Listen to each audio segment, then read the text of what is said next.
inventory is full. Fuck.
Just like Elke, but he folds.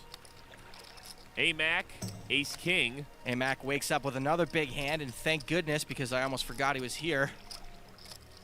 And we all know that AMAC only gets in the pot if he's 3 or 4 betting, and I don't see any reason he would stop now, especially against these two jokers.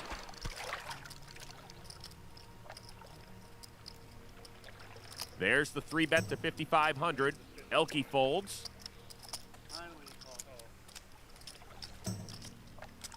Phil calls. Pretty much an auto call for Phil. 10 deuce. The flop, 7 queen 4. Phil flops a set. Let's see if Phil's lucky enough to have AMAC continue. Most players would against Phil. Nope. Checks. Phil used up all his run good flopping that set in the first place, I guess. Phil's bet got Peter really excited. Phil's really hoping Amac's got an overpair here. A lot of players would take a shot with ace-king and peel one off. Nope. God. Trap. Mother. Show it. Turn it over. So brutal. God, why can't he have aces? That is pretty frustrating. Let's take a look at Phil Hellmuth, the madman, over the first 3 nights versus tonight, where he's really kicked it up a notch. His VPIP has gone up. He's 3-betting more than 3 times as often, and his aggression factor has gone up almost 3 times as much. If Phil wants to make the most of this style, he needs to get looked up occasionally when he has it, which is what makes Amac's fold so frustrating. Well, Phil is on the button this hand. Let's see how aggressive he is. Action will begin on the loose cannon, Bob Ferdinand. Folds. Elke. Raises with ace-9. Abe's out. Care to share what's so funny with the rest of us, boys? Phil calls. Jetton. Out. Amac. Gone. Being loose, Phil. Loose as a goose, yeah. The flop, Trey 8-5, 2 hearts. Elke checks. Phil fires with second pair. Thing is, if you can make his reads after the flop, you might play the same way like him. You could look inside someone's soul. Impish, I tell ya. You do that. Phil's got Elke reverse dominated. Elke folds. I got you, baby. You did got me. Not before the flop, though. Not before the flop. You had a bigger ace? God dang. Yeah, obviously. Okay. I see it on TV. The poor hand. Ace-9. Ace-9, the hand of the poor. The last time I checked the flop and I let you hit a queen on me, I was just like steaming. We call it the gimp hand. I guess the French call it the hand of the poor. Yeah, but it's Phil who's the richest in terms of profits at the table. See if he can hang on to it. Welcome back to Las Vegas, Nevada, home of the big game. For stats on this table, bonus hands, and footage deemed too hot for TV, visit the website. Well, less than 40 hands to play this week. Time for the cannon to get it going. Currently, Bobby the Bus Ferdinand is stuck $2,500. Well, not if the rest of the story's there. The rest of the story goes, and the bartender says, I was talking to Phil Hellmuth Jr. Abe raises to 1,200. Hellmuth calls. Jetton on the button. He calls. Amac's out. The cannon's in. Thought Jetton might pop it up again. 4 to the flop. Jack, king, deuce, 2 diamonds. Bobby with a gut shot. And checks. Abe checks his gut shot. 44. Phil bets 4,400 with second pair. Jetton folds. So does Ferdinand. Abe's just got the same gut shot Bobby just folded. Mosseri raises to 13,000. All right, I call it. Phil calls. You got me, I guess. I don't believe you. Quick call by Hellmuth. 4 of clubs on the turn. No help to Abe, who checks. Phil bets 15,000. Mosseri folds. Hellmuth absolutely had Abe's number on that hand. I did not have a king, I'll tell you right now. Jack's good enough for a $10,000 check raise. In that spot, Jack is the nuts. Oh my God, look at this. All you gotta do is open up your game and they start trying to bluff me every hand, and I'm a calling station anyway, so. I'm surprised. What surprises me is I called 8,000 more with 10 deuce. And they're still trying to bluff me every hand. Why? Just show me the nuts, win the money. Lights be with you. Yeah. Making the nuts not all that easy. Abe raises with a pair. Phil folds. Jetton out. Hey, Phil. Who's they? They is all the idiots here. You've been traded by Negreanu. Negreanu always says, who's they? Phil's making fun of me, he says. That's a pretty good impression of Negreanu. Amac calls with a pair. Queen 5 for the cannon. Folds. Elke These guys. out. Pair versus pair. Pair versus, you know, to the flop. 5-7-5. The cannon would have flopped trips. Mosseri still ahead, bets 2,500. Not a good flop for AMAC. Who calls? With no overcards out there, he may think his 8s are good. The queen on the turn would have filled Bobby up. The extra needle. Jetting, I got it. Mosseri slows down. Abe's checked for pot control, but AMAC might see this as cause to think he's ahead, which he typically would be pretty often, and he definitely won't want to give a free spade. AMAC bets 5,500. Abe quickly calls. The river. The 5 of hearts. That guy would have made quads. Now he's just made quad needles. As it is, both Abe and AMAC have full houses. Mosseri checks. Really not much of a reason to check back here other than extreme caution. Check. AMAC checks. Mosseri wins a pot of almost 20,000. Like it says in Super System, Chapter 1, Verse 12, tight is right. Well, the best hands the Cannons had are the ones he's not playing. Can he overcome his frustration to make a move and get back into Profitville? Find out when we come back to Las Vegas and the big game after this.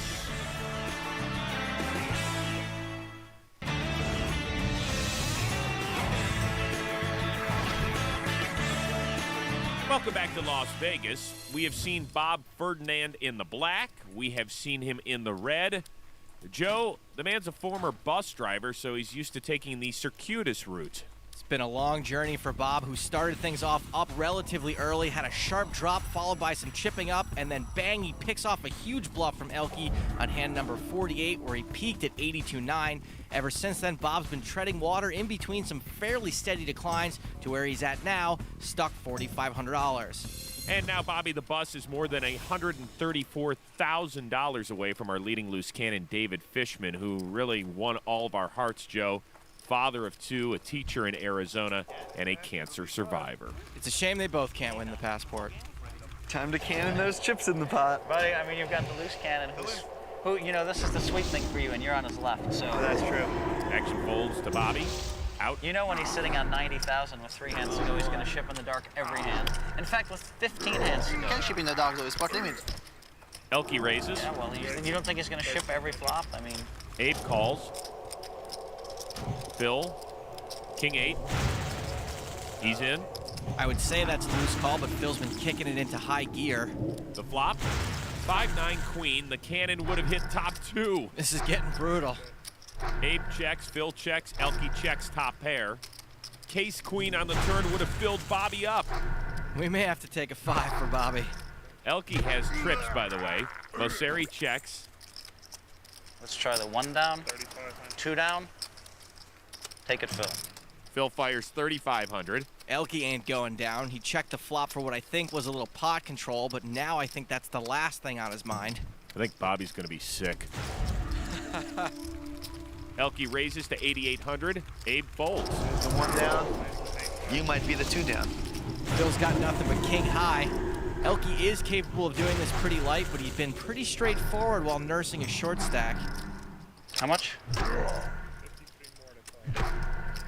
I would say Phil's posturing, but it looks like at this point Phil really might think Elke's doing this with total air.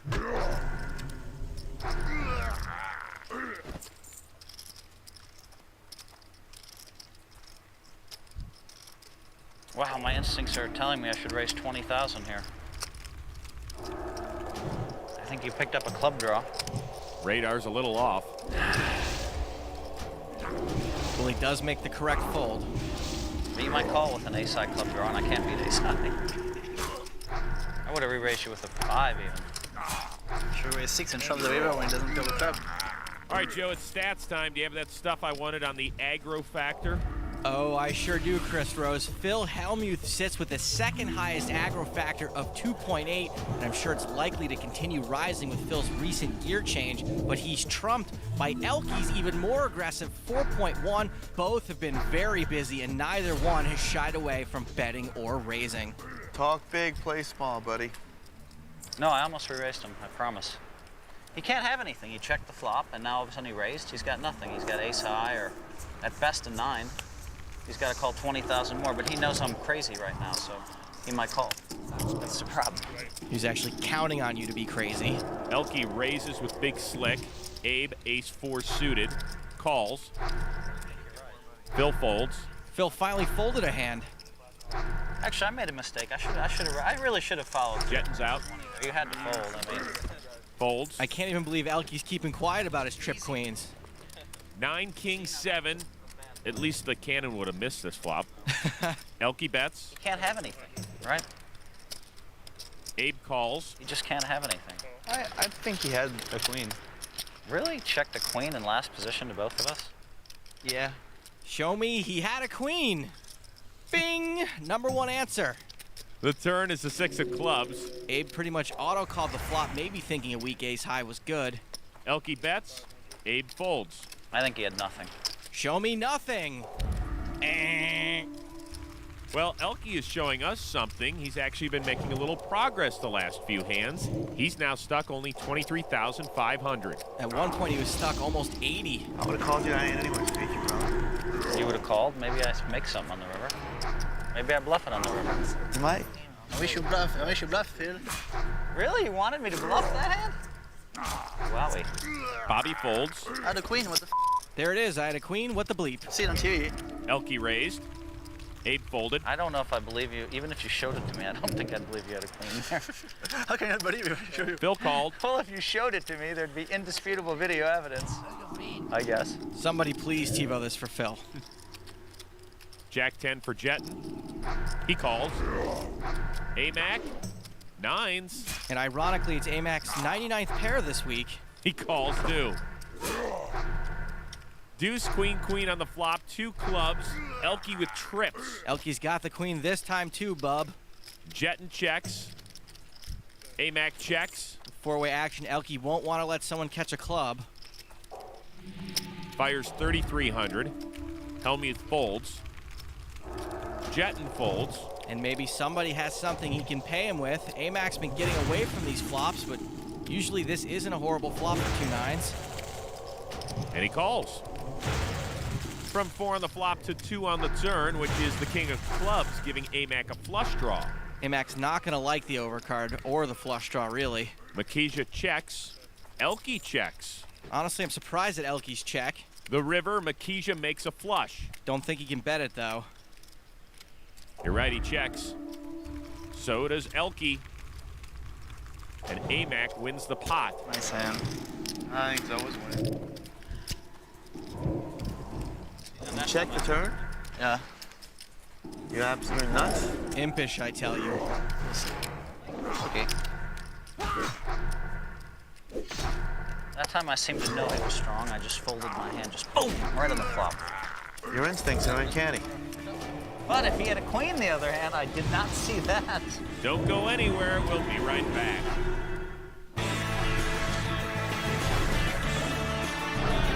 Back on the big game from Las Vegas. This is hand 118 out of the 150 we will play this week. Elke, queen 10 suited. Raises. Abe folds. Fills out. Peter Jetton's been very quiet as of late, but he dives into the pool. Amac's out. Bobby the Bus, king 9 suited, calls. Bobby must be sick of missing full houses and quads. It's going to loosen up a little bit. The flop, queen 6, 7, top pair for Elke, Bobby missed that flop wicked hard. and checks. Elke, that's 2,700. Elke's betting top pair this time, making sure there are no free cards. Jetton folds. I can't hit a flop with you. So does the cannon. I can't hit a flop with you. Queen. Another queen? Always a queen. So fresh and so queen, queen. Well, Elke continues to head in the right direction. The French are a very resilient people. They survived both World War II and that Jimmy Fallon Queen Latifah remake of Taxi. You didn't think that was good? No. Action on Phil, ace queen. Raises to 2,000. 7-5 for Peter Jetton. Canadian, by the way. Folds. Amac's out. So's the cannon. Danke, Jean. I want somebody to re-raise me when I have ace queen right now. How you raise you? Ace queen's no good. maybe if you re-raise me ace-queen's no good, but if these young gentlemen re-raise me ace-queen, may well be like the joint. You don't think they're gonna re-raise me with ace-jack? They're like in like hyper re-raise mode against me. They raise you with 10-7, huh? Yeah, or 10-7. They might. You're absolutely right. That's probably the best hand you raise with all day, besides the ace-king. Kings for Hellmuth. Everybody gets real quiet when they pick up a hand. Raises to 2,000. Action folds to the cannon. He calls with queen 9 suited. Elke's out. So's Abe. Bobby the Bus is going to need to hit more than a queen on this flop. Which is Jack King 5, a set for Phil. Again, Hellmuth is going to want to start to build a pot and hopefully has earned enough bluff cred to get some action.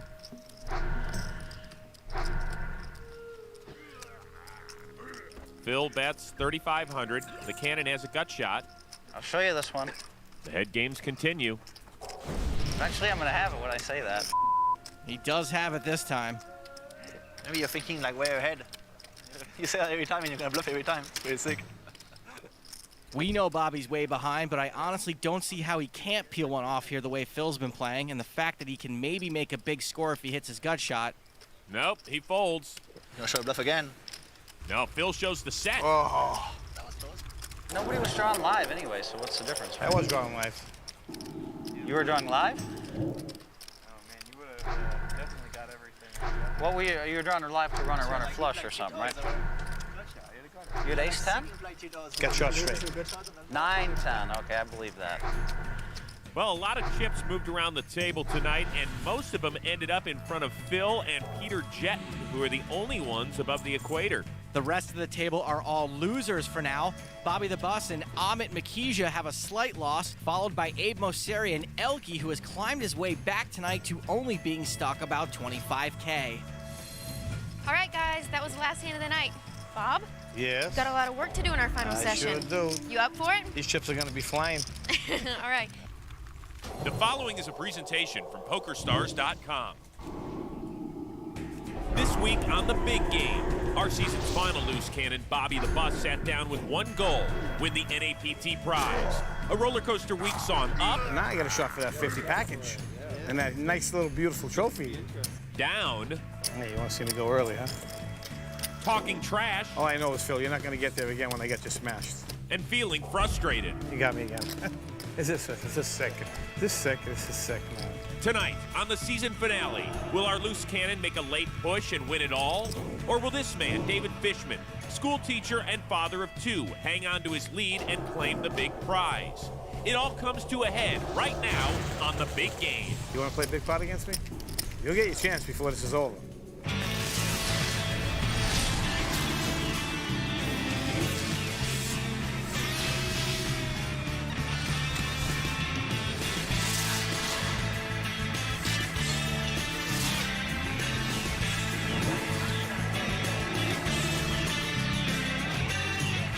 This is the PokerStars.com Big Game. Welcome to the final big game this season. Alongside Joe Stapleton, I'm Chris Rose, where tonight some of the world's best continue action in our state-of-the-art poker room with nearly 700 grand on the table. Elke Gros-Pellier hails all the way from France, but so far this week on the Big Game, he's down over 25K in good old American cheddar. Abe Mosseri's mood is almost always up, even when his stack is down.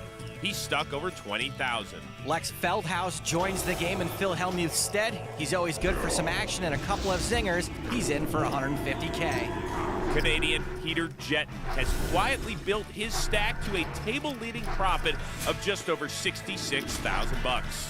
The man in green is barely in red. Amit Makija has played tight and wisely, and he probably earned enough cred to bluff his way back to even. And standing by with Amanda Leatherman is this week's loose cannon, Bob Ferdinand. The former bus driver from Boston has hit plenty of stop-and-go traffic at the table. Tonight he has one final chance to turn a profit and try to win that NAPT passport.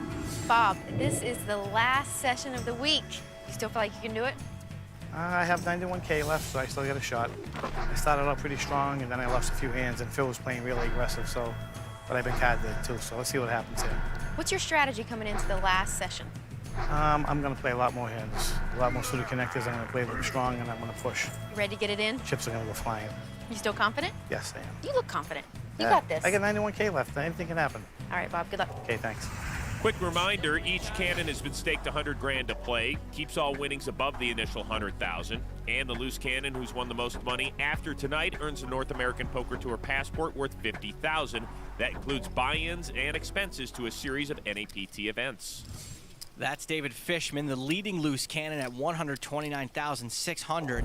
As our last loose cannon, Bobby the Bus will not have the option to return next week. So this is it. 30 hands left for him to do some damage. Action on Peter Jetton. Folds. AMAC is out. 4 deuce suited for the cannon. He said he was going to play more suited connectors. And he ain't lying. He raises to 1,200. Ace-9 for Elke on the button. Calls. Abe Mosseri out. As is Lex. Bobby looks disgusted, and the flop hasn't even hit yet. 7-5 queen. Elke still best. Both whiffed. The cannon checks. Elke checks. Ace of hearts on the turn, giving Elke top pair. The cannon checks. Elke fires 2,200, and Bobby folds. God, this is so sick. I'd 7-5 this hand. If you didn't call, I was going to call. Ha! Even the pros do that. I knew it. As Elke takes down the pot, let's go over the rules of the big game. Each table lasts exactly 150 hands. The action pre-flop is pot limit, then no limit after the flop. Blinds are 2 and 400 with a $100 ante, all of which is paid by the player on the button. Every player begins with at least 100 grand, but can reload for up to $500,000. As the hands wane, expect Bobby to open his range. Like he did on hand 1. 7. I think I keep track, babe. You know you don't get to go home with any of that money. I know that. So many of them make the mistake to wait for the last 10 hands. God, I wish they would start showing sooner. I'm guessing this is what it's like to be the turkey on the day before Thanksgiving. The carving knives are out, and one of those ready to feast. Lex looking at King Jack. Raises to 1,400. A pair for Jetton. Calls. Amit's out. King 9 for the cannon. If Bobby wants to widen his range, he really should be 3-betting. Nope, he calls. Elke calls. I don't want to be the tightest player here. Abe's in. Abe's starting the needling early. That one pointed literally at AMAC. 5 to the flop. Queen 8-6. 2 hearts. Everybody whiffs. Elke checks. Abe checks. Lex checks. Jet still best. Checks. And so does the cannon. 4 of hearts on the turn. A set for Jetton. Lex has a flush draw. Goes check, check to Veldhouse. Lex does have the one and only heart. He checks. Jetton's got a monster, and he's likely to bet to prevent a free heart, but I don't see him getting much action. Maybe from Lex.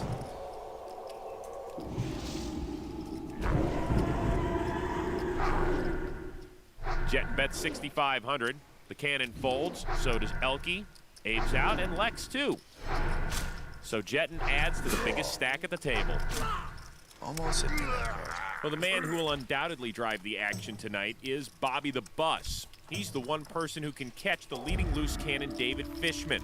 The father of 2 and cancer survivor is with Amanda. Dave, time is running out. Are you getting excited yet?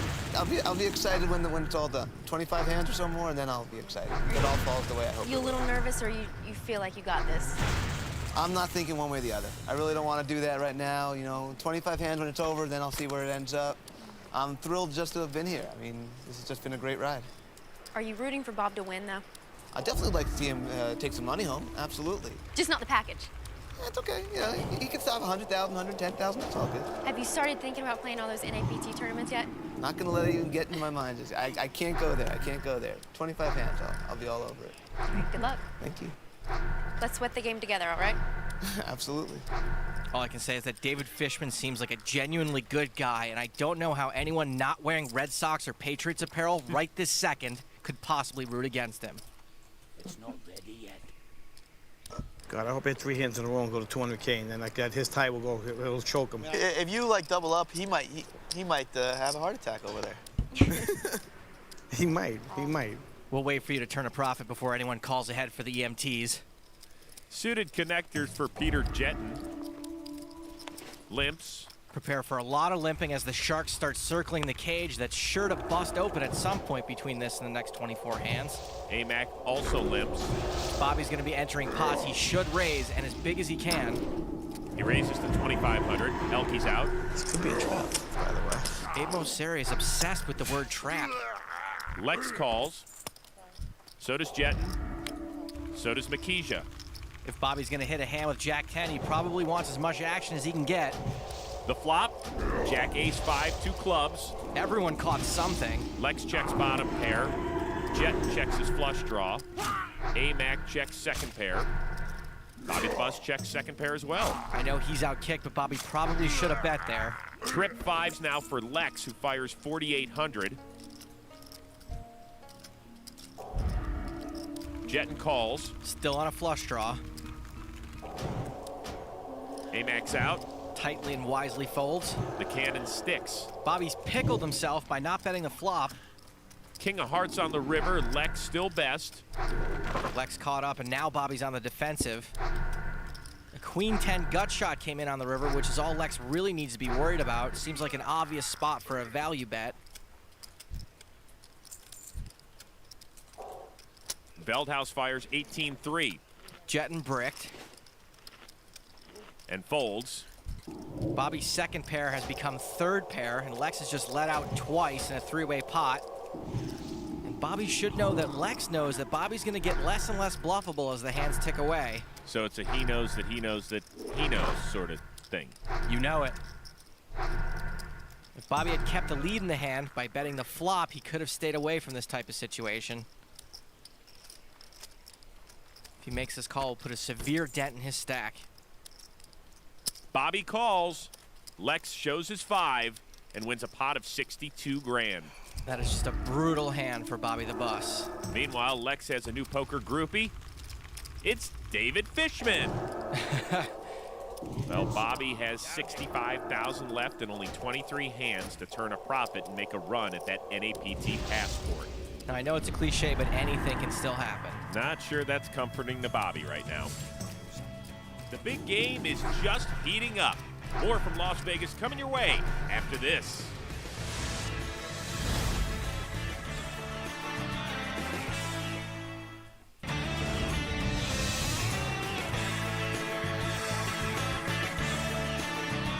Welcome back to the big game. Through 127 hands, Bobby the Bus Ferdinand is down over 35,000, but hopes to quickly turn things around in the last 23 hands. Ferdinand hopes to catch leading loose cannon college math teacher David Fishman, seen here in his Sunday best, who finished his week with over 129K in profits. And all I can tell you is one thing: if Bobby the Bus somehow manages to swipe that thing from David Fishman, it's gonna get awkward. Well, one of those two men will take home the hardware and the passport, which covers buy-ins and expenses to a series of NAPT events. Sure, right now, Bobby would just settle for a profit. AMAC looking at Queen 7, folds. Bobby, Queen 7. Call. Calls. This is right around the time all the cannons start losing their minds. Elky folded, Abe limps. 4s for Lex, who calls. Suited ace for Jetton. I'll see a flop with everybody. He checks, gets a free look at the flop. These guys are all lines, and Bobby's a gazelle who is limping. 6-9-9, 2 diamonds on the flop. The cannon flops a flush draw.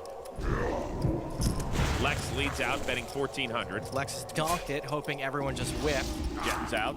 Pot. Bobby tried to bet the pot, but we're no limit. Looks like he moved all in. And he takes a much-needed pot. Bobby finally starting to get aggressive, and he's going to need to, as we just have over 20 hands left. Bob Ferdinand currently sits in the back of the bus in VPIP, PFR, and flop scene percentages. Although he still has over half his original starting stack, it's time to shift into a higher gear. Crank that bus up to 55 miles per hour and don't touch the brake until Hopper's head comes off. Well, action begins on the loose cannon. Bobby Ferdinand, suited 1 gapper. Raises to 2,000. Elky folds. Abe, King Jack. He's in. Lex calls. I love the action, boys. I could use these chips. Jetton calls. Yeah, we're giving you the action, you know that. Can you feel the load? I love it. You'll get the opportunity, that's for sure. Well, if I fold, I'm definitely rooting for you to win. Isn't that sweet? The flop, 9-7-6, a monster for the cannon, a straight and a straight flush draw. That's what we call the World's Fair. It goes check, check, check to Veldhouse. Bobby slow playing the nuts. Lex bets 5,700 with top pair. Jetton folds. Bobby probably should have bet to build a pot, but it looks like Lex is still giving him a shot to get some money in now. I'm all in. And he's going all in again. All in. Wow. David Fishman has the lead for the passport and the best seat in the house. Abe folds. I wonder who we're rooting for this hand. Probably rooting for me to fold. Lex doesn't have a super strong hand, but Bobby's got some things going in his favor here. Probably. That makes sense, actually. You got some sick reads, Lex. You got reads on all of us. Well, we know one guy that's rooting for you to fold. There he is. There he is. I know. He's about to come over and take your cards and throw them right in the muck. What Bobby has going for him, it's late in the game and this board is so wet that he really could be shoving with a pretty wide range. Like, should I really bet this if I'm gonna fold this? Yes. Why the hell not? One player to a hand, Elke. Bobby's got a shot at getting called because any pair and combo draw would probably shove here. And in that case, Lex would likely be ahead. If you beat him, I'll be the oldest player again at the poker table. That's By like far. so many things. How old are you? 37. But his hair is still in diapers. If Lex makes this call, Bobby the Bus will almost certainly double up. Also in Bobby's favor, Lex ain't a nit.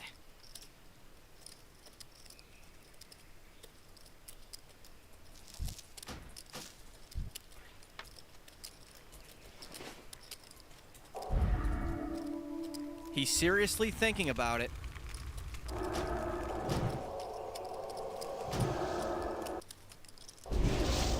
Lex calls, and Bobby loves it. Got it? Oh, my God. Wow. Everything. That is everything. Pretty nice hand, sir. Nuts. Nuts redraw. All season long, I see loose cannons going all in with ace high, middle pair, bottom pair. No. That's like going through my head. You can't even hit the 9 of diamonds to help you make a full house here. Now, do you want to run it twice? Or Yeah. Yeah. he doesn't even want to run it twice. Come on, we Just the one time is fine for Bobby, thanks. Deuce of spades on the turn, and Bobby doubles up. Oh, he's getting nervous. That's what he said. No, nice hand, Bobby. It's nice. You see how I do it? I come in and I lose 100K. That's how I do it. The meaningless river. Oh, straight flush. That's straight flush. That's sick. That's sick. That's awesome. For a second, I thought it was going to be something like, and then I saw the anger. Because I was confused because I saw anger and not happiness. So I was like, what is this? Is this anger or happiness? And I saw, it's a mixture. He's angry because he's happy. But Bobby Ferdinand now has more than a $40,000 profit. He is less than $90,000 shy of catching David Fishman as the leading loose cannon. Will Bobby the Bus hit the brakes or step on the accelerator to catch David Fishman? Find out after this. Thanks for coming back. And that's what all the loose cannons have been shooting for all season. The hardware and that NAPT passport. After doubling up to Lex Veldhouse, Bobby the Bus now trails leading loose cannon David Fishman by less than 100,000. And while Bobby vows to turn a big profit, the loose cannon has other vows in mind should he strike it rich here on the big game. When I met my fiance, I met her playing poker at Foxwoods. And Bobby happened to be walking by the poker table, and he says he noticed me, so he came and sat down at the empty seat next to me. So we're talking, and I told this story how I got barred for 2 weeks ripping up a pair of jacks. And he told me this particular story about the pocket jacks and kind of won my heart at that point. So it was very easy to give him my phone number. And of course he called me that night. And that's how we met. We're hoping to get married soon. I would love to get married in Atlantis in the Bahamas. Perhaps if he is lucky enough to win this NAPT package, we'll get married down in the Bahamas at Atlantis. But either way, even if that package doesn't come along, we're still gonna maybe do it next year out here in Vegas. Now, I'm no expert on physical tells, but I think he kind of stumbled there when he said they were maybe gonna get married anyway. How you feeling? I'm feeling okay. Yeah. It was a fun experience. You're gonna Had a lot of fun, you know. You're ready to Either way. wrap it up. I can't tell you that. I know. I'm just trying to get a good feeling for it. No, I can't tell you that. All right. Okay. If I double up, you know what happens there, right? Yeah, your fiance says yes to the dress. Lex straddled, so action on Jetton. Lex is stuck in straddling. Peter raises to 2,800. Miss Makija. He's played super tight all week. I'm not sure what he's doing. Maybe he misread his hand. Hey, calls. The cannon on the button with 10s. Time to see who's driving, Keanu Reeves or Ralph Cramden. What? So which one would that be since he raised pot? Excellent. Elke folds. Did you bet the pot, or you asked for what the pot is? He raised the pot, I think. Abe's out. Lex is out and out. If I know Peter Jetton, he's probably thinking about four-betting the crap out of Bobby, but this move reeks of strength. Well, I'm gonna fold. Jetton folds. That's good.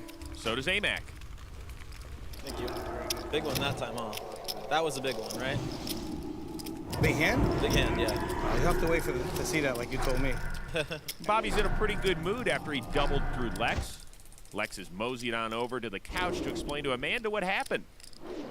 I think I did loose cannon a huge favor. Yes. And I think I took a lot of the action away from the table, even though it was an exciting hand. What made you make the call? I see loose cannons all season long going all in with ace highs, Yeah. and it's such a drawy board, he's gonna shove with any hand. Plus, it was time. Yeah. All right. I'm gonna get him. Cash count. Only one pro has turned a profit. That's Peter Jetton. But Joe, all eyes are on Bobby the Bus. Bobby's about 85K behind David Fishman's score for that NAPT passport, which means Bobby will have to triple his profits. If I'm David Fishman, I'm not sweating it too much yet. I need one set over set hand to double up, and he's in trouble. I'll take the underset. At least it's a good story. At least it's not top pair. I'll take it.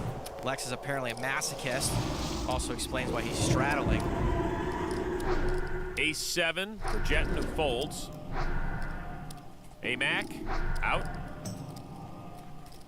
The Brunson for the cannon. Is that a shroud? I ain't messing with this guy. He folds. Elke, ace 7 suited. Elke's out of position, but it's unopened. Raises to 3,200. Abe folds. Now the straddler, 10-9. Calls. Lex is going to defend his straddle. The flop. 8-Jack-8. Up and down draw for Lex. Elke checks. Elke's ahead with ace high, and even though Lex flopped the big draw, his range is really wide in this spot. He semi-bluffs, betting 4,600. Elke probably shouldn't have given up the lead. Elke calls. He could be facing similar bets on the turn and river. The turn is the deuce of hearts. Elke checks. Lex has got another shot to semi-bluff this if he wants it.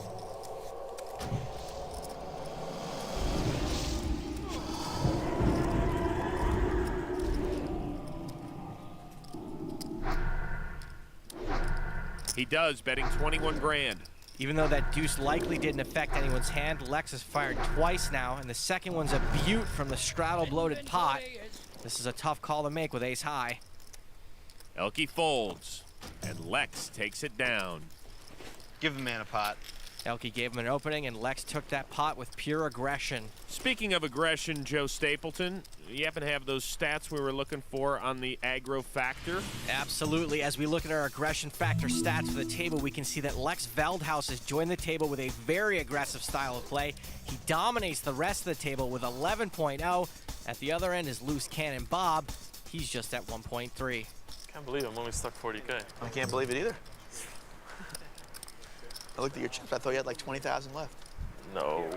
Remember, Lex bought in for 150 in order to make sure he had the biggest stacks close to covered. Action folds over to the cannon. It's all giggly right now. He folds. I'd be giggly. Elke raises. Abe folds. Veldhuis calls. Lex is stuck, so expect him to play even more pots. Deuce 4-9 on the flop, 2 hearts. Lex bets with a flush draw. Elke has no pair and no draw. But he calls. Elke's floating. Maybe he thinks Lex is super wide and he can maybe bet the turn. Which is the jack of clubs, giving Elke top pair. He tried to float, but he binked it off top pair. Lex now has a gut shot to go with his flush draw. And it looks like he's loading up for another semi-bluff. Yep, he fires 6,600. Well, Elke certainly can't fold now that he's made top pair.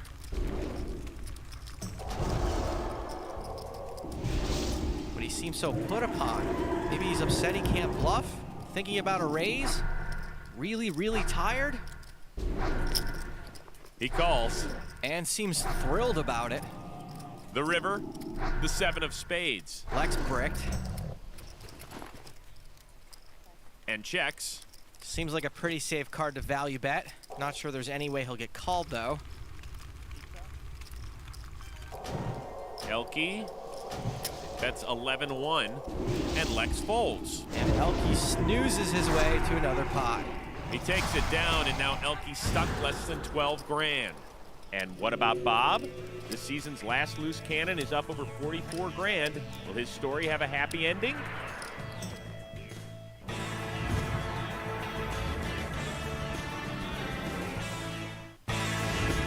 Welcome back to the big game where the season's final loose cannon, Bobby the Bus, has turned a profit of over $41,000 after 143 hands. But he has only 7 hands left if he wants to try and catch David Fishman and get that NAPT passport. And a hush falls over the crowd. 7 hands. Since he's still trailing by more than 80 grand, if Bobby's gonna pass Fishman, he's gonna need to do it all at once or just average about 13 grand per hand for the rest of the game. My money's on Fishman. Good luck, though. Alexis straddled, so action on Peter Jetton, who has kings. Nice to wake up with kings UTG when there's a straddle on. Raises to 2,800. Amit folds. Aces for the cannon. OMG. Oh, boy. Pot. Uh-oh. Uh-oh. Interested spectator. Dave, how much if I fold? David Fishman, class act. Ooh, it's close. Pretty easy laydown for anyone but Lex. But he does fold. Now, I'd be lying if I said this was an auto fold for Peter, but he has to think about what Bobby would be committing 25% of his profit with. He's got a 40K profit locked up right now. He's got to put Bobby on the narrowest range ever. There are really only a few hands he could be doing this with. Most of the time it's aces, some of the times it's with queens, and very rarely it's with ace-king. Jetton re-raises to 27-8. If all the money gets in here and Bobby's hand holds up, he will surpass David Fishman as the leading loose cannon. This is exciting. I'm happy I'm not part of this spot. I would imagine Bobby's gonna want to get as much money in as he can now while he's sure he has the best hand. I don't have a time.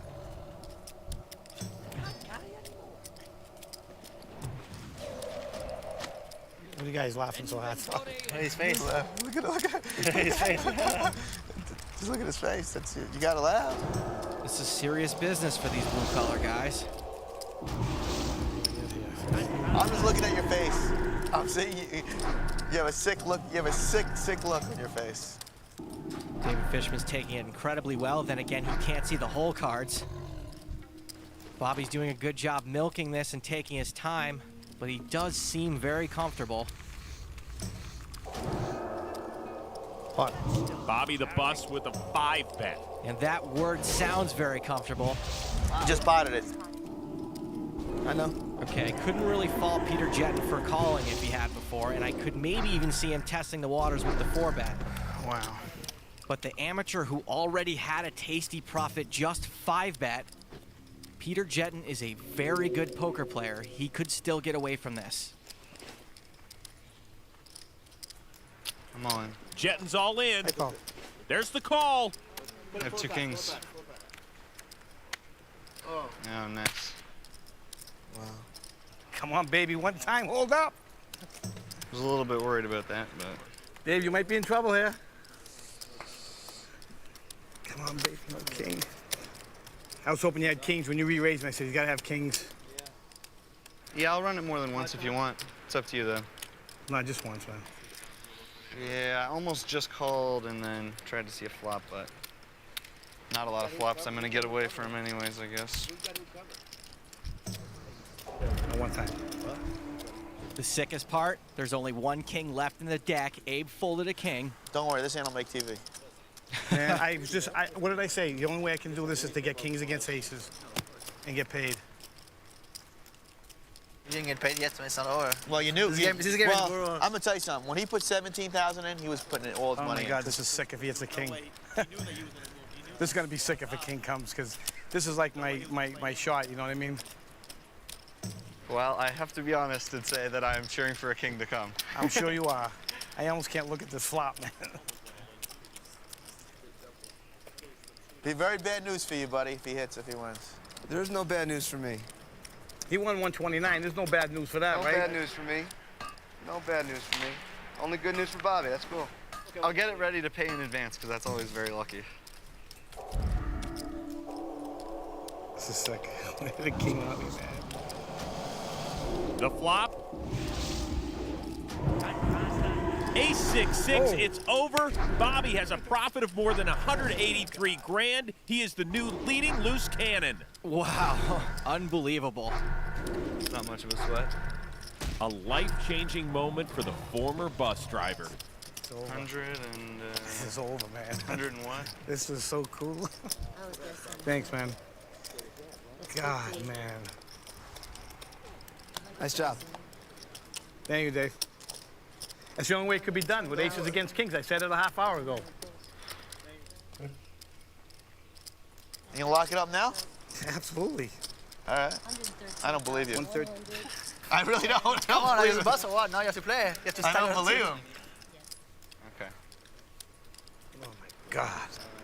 I don't believe you. Okay, you gotta give me a high five for that one, Elkie. Come on, man. Good job. All right. Oh, my God. This is sick. Just ship it all. I'm gonna have fun counting this stuff up. Lock me up. I'm done. Oh my God. What a night for Bobby the Bus. He came in stuck and somehow managed to double up twice to become the all-time leading loose cannon. Sorry, Dave.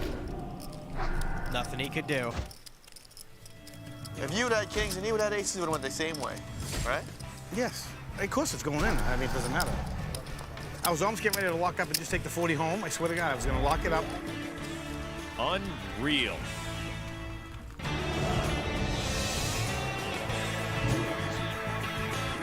Welcome back to the big game where our final loose cannon of the season, Bob Ferdinand, just doubled up in dramatic fashion with 7 hands left. Bobby the Bus is now our leading LC with over 183 in profit. You've got to imagine he's going to coast here the last few hands. Oh, man, that's good. My idea. about 182, I could be the 184. Meanwhile, David Fishman has been all class while watching that NAPT passport get ripped from his grasp. I'm not even looking at my cards, man. If I get aces, I might call just to try to hit 4 of a kind, but I'm not. I feel bad for. I mean, this guy. I'm just overly excited, but. Why would you feel bad? Well, I'm just overly excited, and it's not really good at it until he gets sold, you know. Oh, stop it. Just poker. You don't care. I know, but he took it really good. Jet and folds. Took it better than Phil Hellmuth would take. He really did. I wish it would have happened to him instead, to be honest with you. I've been treated a lot worse at the poker table. Bobby's now got so many chips, they're blocking the hole card camera. Actually, he didn't even look. Well, Phil was right when he said you are an easy guy to like because of what you said to him earlier. So. Yeah, giving you 140K had nothing to do with it. You can't feel in gambling. I know. You I can't feel understand. sorry I understand. for We're trying to nobody. take each other's money. I understand. I just got a little jubilant. And I wish I didn't do that. That's all. You know. Believe me, you're not doing wrong. Meanwhile, David Fishman is with Amanda. Dave, describe how you're feeling for us right now. Of course, it's a little disappointing. I mean, that's a sick thing to happen with about 6 hands to go in the whole thing.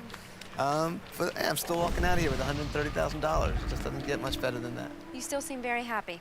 Absolutely. This was a dream come true. I came in here with nothing other than just wanting to sit with the best in the game and play with them for a few hands. I lasted 150 hands. I won $130,000. I went way beyond any of my expectations. Well, congratulations. Nothing to be sad about for sure. Absolutely not. Thank you. Fishman all class. Bob, you need to move your chips out of the camera's way, Oh, sorry. they're not gonna see my cards because I'm folded anyway. It doesn't matter. His cards are irrelevant. My cards are so irrelevant here. It's not funny. So I'm assuming that's the biggest spot you've ever played?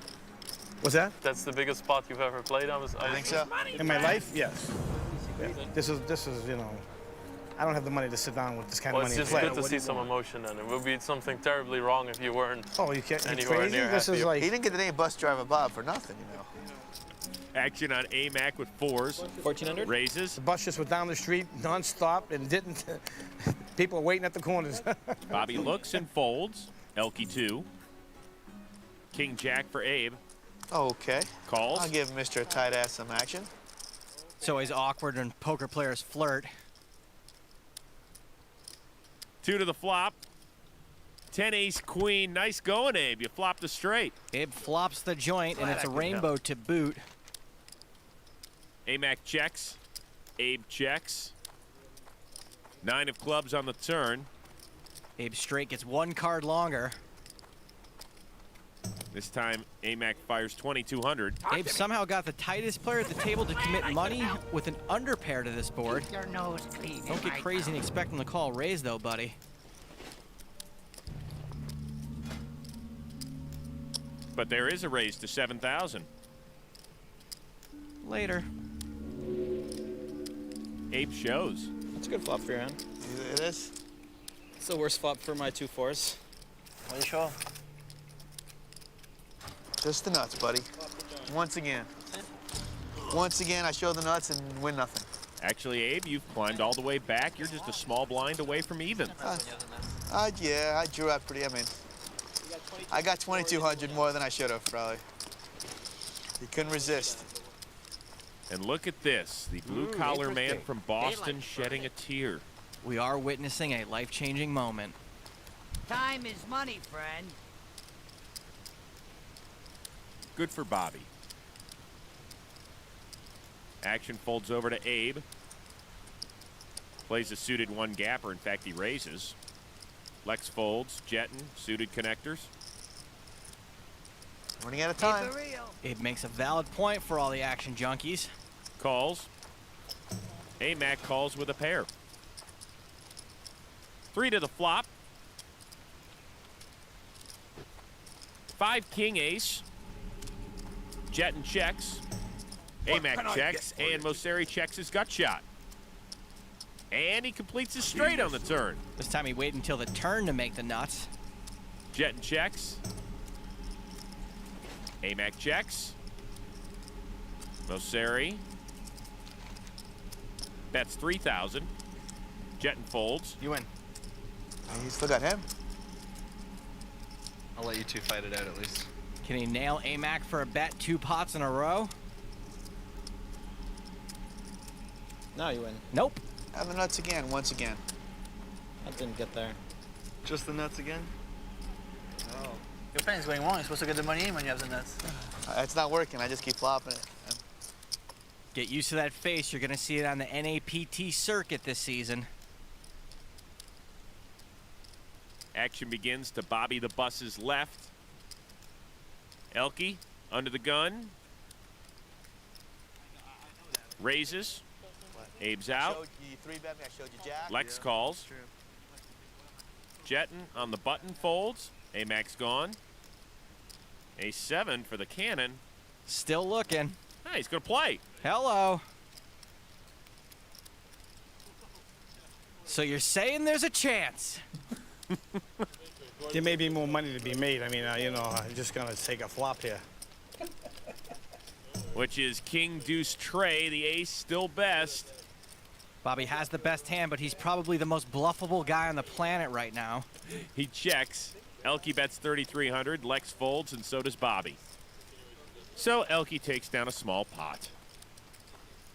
I'm a little surprised to see Bobby even call pre-flop there, but I think he may be out of body at the moment.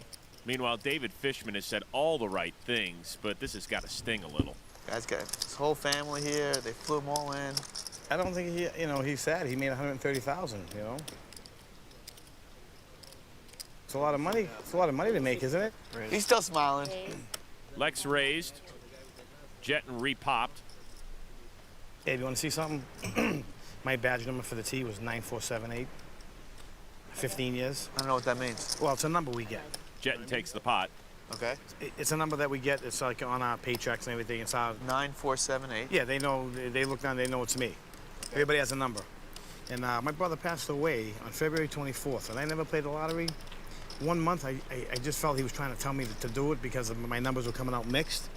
I played it the week before the anniversary of his death, and I forgot to play it the following week, and I still hold the ticket. Came out on the day he died. So it was kind of a sentimental thing I carried. Is that crazy? Yeah. It's sick. But you didn't buy it that day? I said I'm gonna buy it for the rest of the month of February because I knew he passed away in February. I said maybe he's trying to tell me something because like 2 numbers would come out. The store was right there at the corner when I drove the bus. I used to walk in. I don't play the lottery, So I played it for $20, 50-cent tickets the week before. And I should have just played it for $80 for all just on a Friday, and it came out on a Friday on the day that he passed away. It's the sickest thing. He was trying to like tell me, So I think he made it up right here finally. So.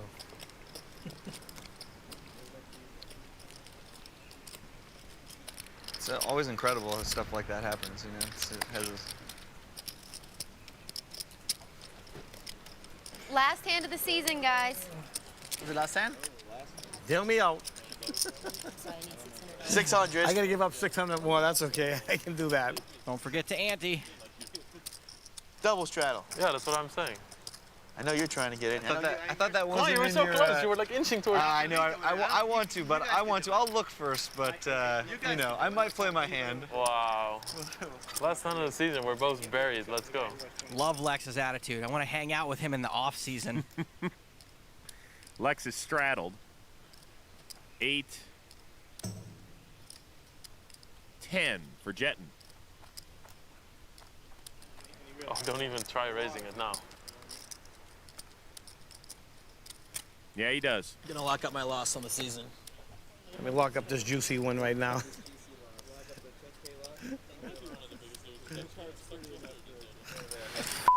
Classy finish, Elke. Abe?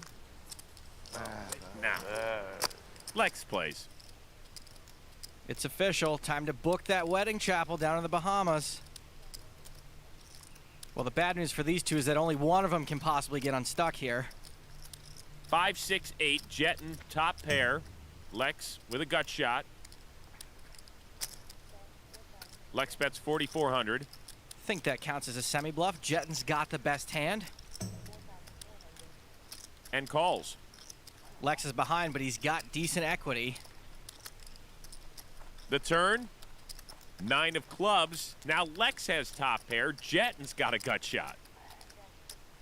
Lex checks. Jetton checks. The river, the 8 of spades. Trip 8s for Jetton. Advantage Jetton. Lex checks. Jetton could probably value bet this, and he just might get called.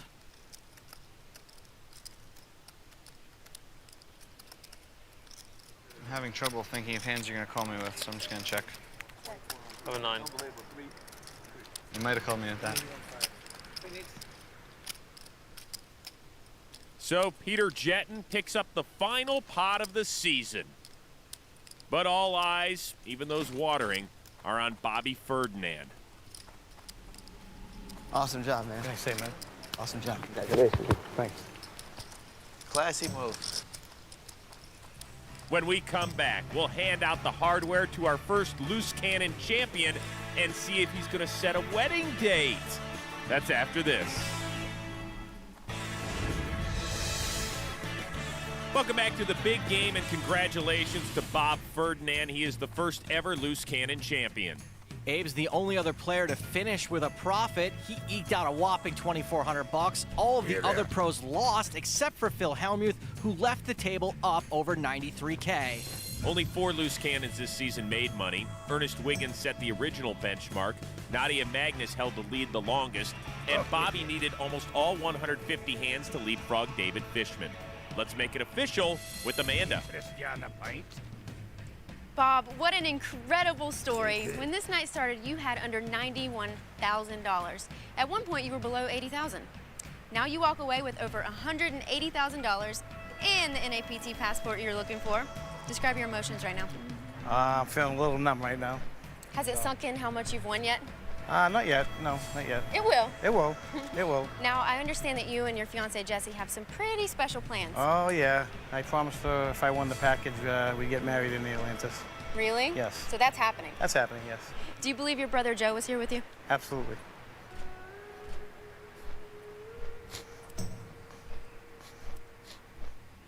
It's been a great season on the big game. For everyone, I'm Amanda Leatherman. Remember, if you've got the cash and the guts, there's always a seat open at the big game. Good. For Joe Stapleton, I'm Chris Rose. We'll see you next season. It was definitely one of the most exciting sessions, and I'm pretty happy that I didn't have the Kings in that spot. I'm happy for him. I'm sure I'll get to see him at lots of other tournament stops now, and you know it's life-changing for him. Never expected this to happen. The following program is sponsored by PokerStars.com. Begins now. For tonight, one internet qualifier will challenge the pros and fight for more than $750,000 in our state-of-the-art poker room. One of those pros is cash game specialist David Pete, known as Viffer. What would Dave do? Buy in for $100,000. Tony G's rocking a boyish new do for this season of the big game, but brings a man-sized stack to the table, $250,000. It probably took Scott Seaver a couple of hours to make his $100K buy-in, but it did take him our entire hiatus to grow that beard. Daniel Negreanu, Kid Poker, is here. The devout vegan has a rather meaty bankroll in front of him. He's starting with $200,000. And starting at guard with 11 years in the NBA, from Florida State University, 6'5", number 5, Bobby Sura. Believe it or not, the loose cannon's name tonight is Gonzalez Cannon. The 32-year-old from Sacramento hopes to cash in this week in order to help out. I'm here, I'm playing for my family, I'm playing for myself, but it would change our lives drastically. I mean, you know, our family, we had some, you know, tough situations last year, lost our home and this, that, and the other, so I'm here to do big things, and I believe I'm gonna do it. All right, Gonzo, I'm pulling for you. Thank Good you. luck. Each cannon is staked $100,000. He keeps all profit above the initial $100,000, and at season's end, the loose cannon who's won the most money wins a North American Poker Tour passport worth $50,000. There's a rumor your actual name is Cannon? That is my name. That's his name, and we unfortunately are most certainly going to wear it out. Cannon named Cannon? Gonzalez Cannon. That should be a rule for all. That is my name. Wow, 2.5 seconds, and it's already old. Lose the Abbott and Costello cannon bit. Action's on Sura. He folds. Don't be surprised about the action. It's meant to be. Yeah. Daniel's out. Really? What? Folding already? Ace Jack of Spades. That's pretty bad. You only want to play double-suited cards. Only double suited. Scott Seaver, a sucker for Omaha jokes. I'm forced to raise. Tony G not folding, raises to 1,600. Viffer's out. Tony's attacking the cannon's big blind. Deeper egos unmatched right now. Cannon the cannon gets robbed. You're qualified. And it's nothing but a G thang for the first pot of the season. At least I didn't have to re-raise the first hand. So that's the fastest I've ever been stuck 400. Well, get used to it. Oh, no, I'm not getting used to that. Not at all. Get used to hearing your name a lot this week, Cannon. So here are the rules of the big game. Each table lasts exactly 150 hands. Action pre-flop is pot limit and then no limit after the flop. Blinds are 2 and 4 with a $100 ante, all of which is paid by the player on the button. Every player begins with at least $100,000 but can rebuy for up to $500K. One difference from last season is that the loose cannon no longer has the option to come back for a second session to increase their stack. You both play basketball? I played in high school, you know.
captain.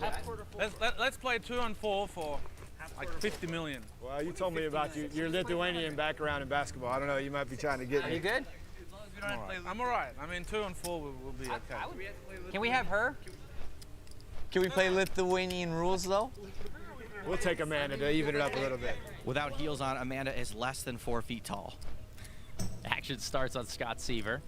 The Doyle, he folds it. Suited cards for Tony G, raises. Is that you on that shirt? This is me. What the heck? What else would it be? WWDD? You know what it's from? What would Dippy do. What would Dippy do? Dippy Dave. Dippy Dave, that's what they call me. Scott, how far down a list of adjectives would you have to get before you called Viffer Dippy? I'm not afraid of his leather duster. 2 ladies for the NBA player. Shocker. Raise it.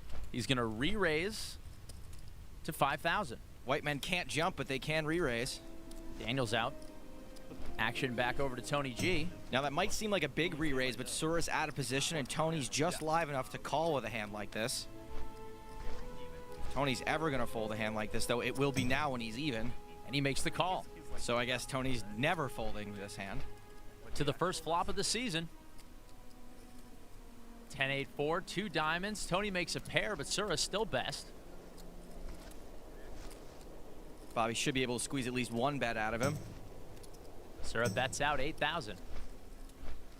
Now, right now, Tony's got hands like ace-king and ace-queen in jail. Even against an overpair, he's got decent implied odds if he makes trips or a backdoor flush. Qualify there? What does qualify mean? You got a piece of the board? Did you connect? You play in Tony's game, you better be qualified. I qualified, so folding is out of the question. It's just a matter of what I do now. Well, he's narrowed it down to call or raise. I suggest he polls the audience. A lot of confidence just betting out. Rookie mistake. Sorry? Rookie mistake betting out. That's what happens. Clock. Sick of these nits coming in here and freaking taking up all my time. Can we get 15 Throw minutes some already? hot. Come on. We could send him broke. Go home. I don't think you could send him broke. Well, but there's a lot of definitions of broke, though, right? Right, we were just talking about I got a question. Could he play one-on-one basketball for it? He just wanted to accept the basketball challenge earlier, so I don't know. Poker is one-on-one. Basketball is heads up. All right, I'll fold. Fold. You seem to be too relaxed. I thought folding was out of the question. 1 card? Show 1 card. Show 1 card. I thought folding was out of the question. Apparently not. Sura drags a pot worth 19K. I had a 4.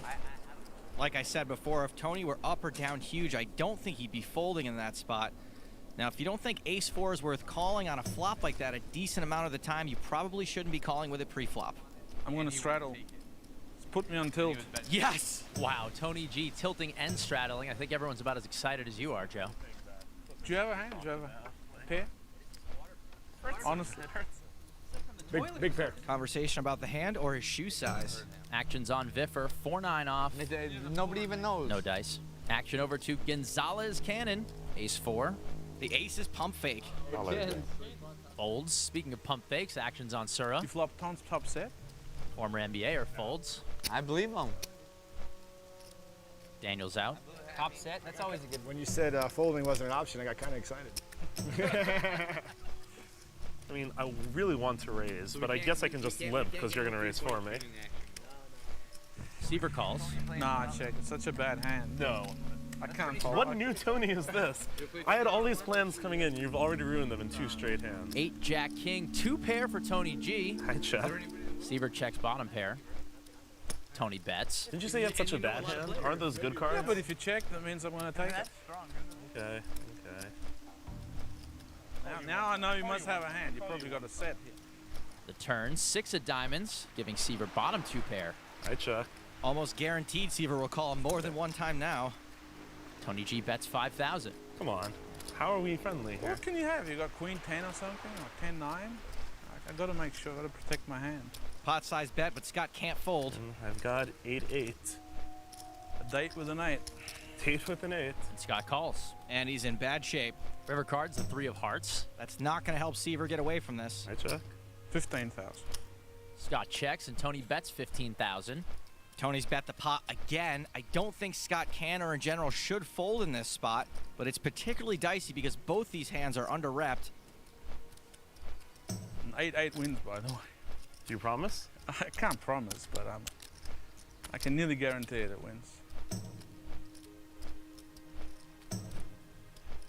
He calls. Any two pair. If you can beat two pair, you win. I thought you said any. I thought you said any two pair. pair. Come on, I wasn't slow. No, I know. I said if you can beat any two pair. That's what I wanted to say. Oh, okay. That's the fastest 20,000 he's ever lost, by the way. Not even close. Probably not. You qualified. You played it like me, like I do. You qualify with a little pair, then you upgrade your hand, and then you. You got an upgrade, a free upgrade. Don't go anywhere. We're just getting started.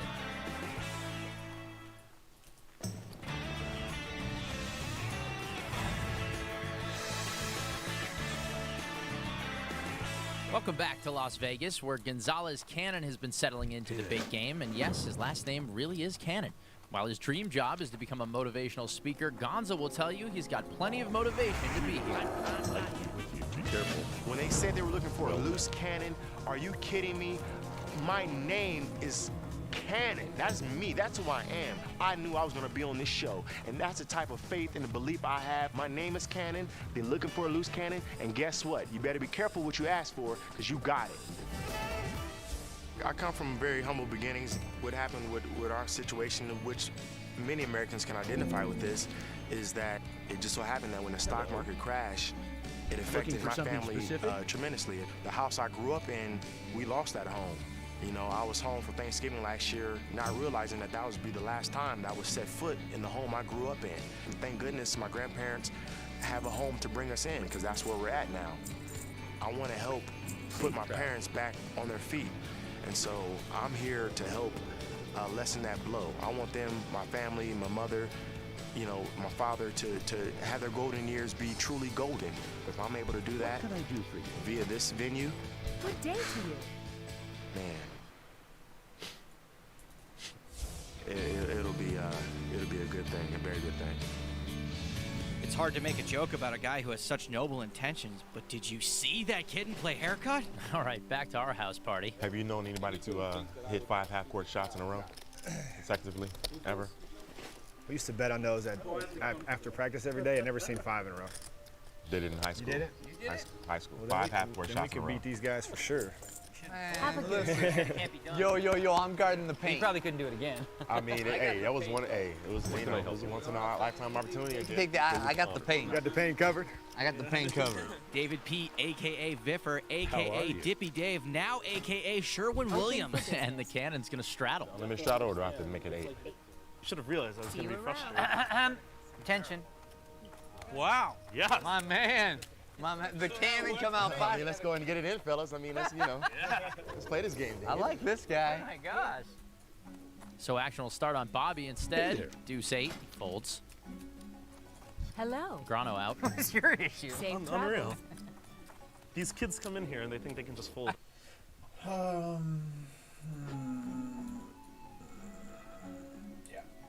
Raw greater sagefish.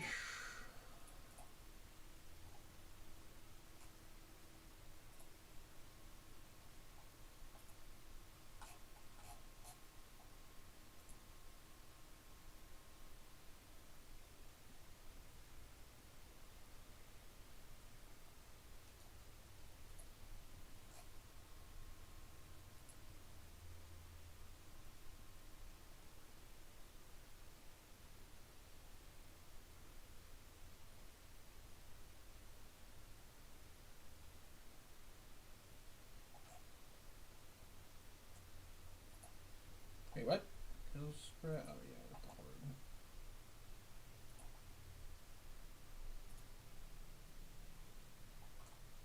It looked.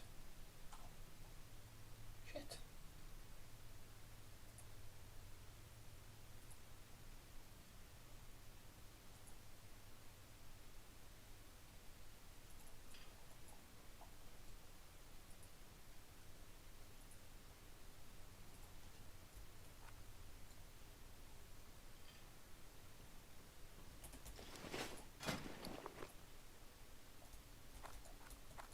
What can I do for you? You need something? See you later. I supply only the finest goods.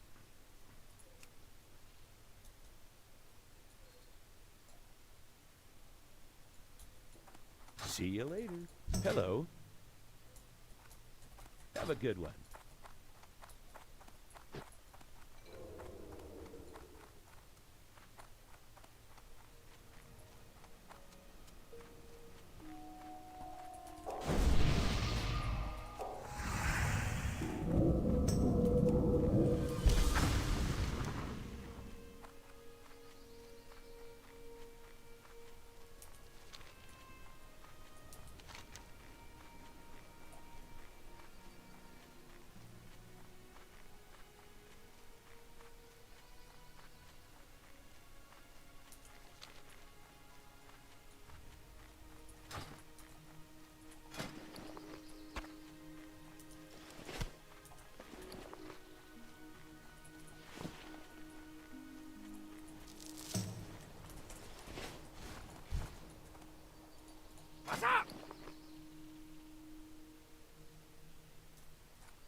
right back.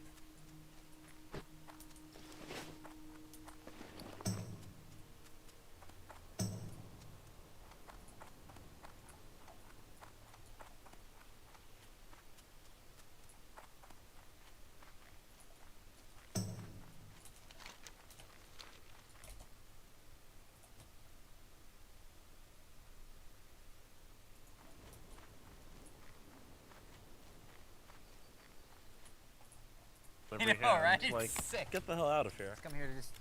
I mean, I'm tired with playing of all these. 8 guys whose sentences just trail off. Viffer raises to 2,400. You gotta look. He says I qualified. I put the 800 out. The cannon defending his straddle. Can't let you punk me all day. 5 ace 8. Ain't no punk in the junk. I googled that bet. Turns out, not a saying. He bets 4,000. Cannon the cannon has made a pair. Let's see if he can take the heat from Pete. Oh, he does qualify. He qualifies and he calls. Pre-flop, the call was questionable, but once you make a pair, you got to keep going. Ace of diamonds on the turn. Viffer's gritting his teeth at the thought of having to bet this again. And he checks. This is a close one for Gonzo. I'd probably check since there's not a ton of value in a bet, but if he does bet, it would protect his hand a bit. And the cannon's going to bet it 9,000. This actually merges his range a little bit, since typically on a board like this, your hand tends to be polarized. But Viffer's got no pair and no draw. And he folds, and the cannon's going to pick up his first pot of the night. Show him the 6 of clubs. I would if I had it. Eat some of that. I would if I had it. Probably aces. I like the other cannons better, yo. Nice hand. Thank you. You're welcome, you're welcome, you're welcome, you're welcome. All right, Joe. We're just 6 hands into season number 2, and the loose cannon is already looking quite comfortable sitting with the pros. Well, Scotty's got to be a lot more comfortable than you should be, replacing a legend like Chris Rose. As for Gonzo, his name's Gonzalez. I'm liking this guy so far. He's already straddled within the first 5 hands without being prompted. Then he defended it with 8-4 off. Looks like we might finally have a cannon who's comfortable dusting off someone else's money, and that's all right by me. Wait, are you saying cannon his name, or are you saying cannon as in loose cannon? You know, Chris Rose wouldn't even have had to ask that question. It's going to be a long season. Welcome to the big game. I think that's history right there. A cannon on his own, day one, just straddling it up. and not even and crushes Never seen too, before and on crushes. television. And just owns Viffer. Yeah. Made Viffer look stupid that part. No, I didn't look Well, that's not that hard. No, he don't. I mean, I could look stupid just by myself. I don't need no help. Viffer got the whole sentence out that time, but there was a double negative in there. Action starts on Negrano. Pocket pair of 3s. Daniel's been pretty quiet so far with the 3 most aggressive players to his left. Good enough to raise to 1,200. Action folds around to Viffer. He kicks it in. Back on the cannon. Cannon is out of position. With king, queen of spades. He's going to call. Sarah folds and will be 2 to the flop. Heads up in a hand with Negrano. This is... Do it. Every home game player's dream. 10-4-6 rainbow. Negrano's pair still best. The cannon checks. Probably not too scary a board for Daniel. He bets 2,500. It's a 3/4 pot bet, which is a pretty big bet for Daniel, actually. And the cannon's going to call. This is a pretty loosey-goosey float from Cannon the Cannon. 8 of clubs on the turn. Cannon thinking, now reaching for chips. Looks like he's going to come out firing. This is going to look pretty weird to Daniel. Interesting. The cannon bets 7,000. This move can sometimes be easily read as a bluff, but even if it is, the cannon could be bluffing with a better hand than Daniel's. Daniel folds and the cannon gets away with a bluff. Just pounding us. Pounding. Ain't no fun when the rabbit got the gun. No longer fun. It's no longer fun when the bunny's got the gun. Who you calling a rabbit? Who you calling a rabbit? The loose cannon shows he's got a little hop to his game. See if he can keep it up after this.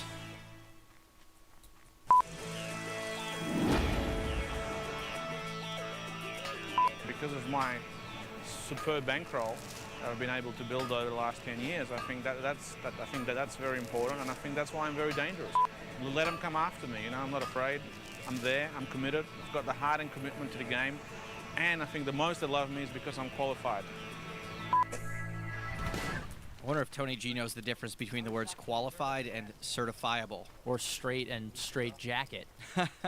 You can find even more behind-the-scenes moments on the website as we continue with hand number 13. Action's going to start on Bobby Sura. Ace-3 suited. He folds. Fold is tighter than the rims at Madison Square Garden. Another small pocket pair for Daniel. Couple of fours. He raises to 1,200. Seaver, 10-7 suited. Daniel's favorite hand, unsuited. Now Scott's favorite hand. He re-raises to 4,000. Scott Seaver waited a whole dozen hands before messing with Daniel. Tony G folding his button. Action on Viffer, Queen 10 of hearts. It's a decent hand, but it's tough to play out of position to a raise and a re-raise. He agrees and kicks it in, as does the cannon. Now it's decision time for Daniel. Daniel checking out his implied odds. Can't see if you have any big chips. Any 25s? No. Scott's only bought in for 100, so that's all he's got. Disguising his hand by having a complete lack of posture. And Daniel makes the call. Oh, there it is. There's the move. Two of the best to the flop. 8, king, queen, 2 spades, and Seaver's picked up a flush draw. Pretty ugly flop for Daniel's hand. And he checks it. Scott's got a couple of backdoor straight draws here with the flush draw. It'd be a perfect time to keep the pressure on. Seaver disagrees. He checks. Turn makes Seaver's flush. By checking, Scott has disguised his hand very well. For Daniel, it's another overcard, and he's got no spade. Negreanu checks. Scott probably should bet now to protect his hand and get a little value while he can.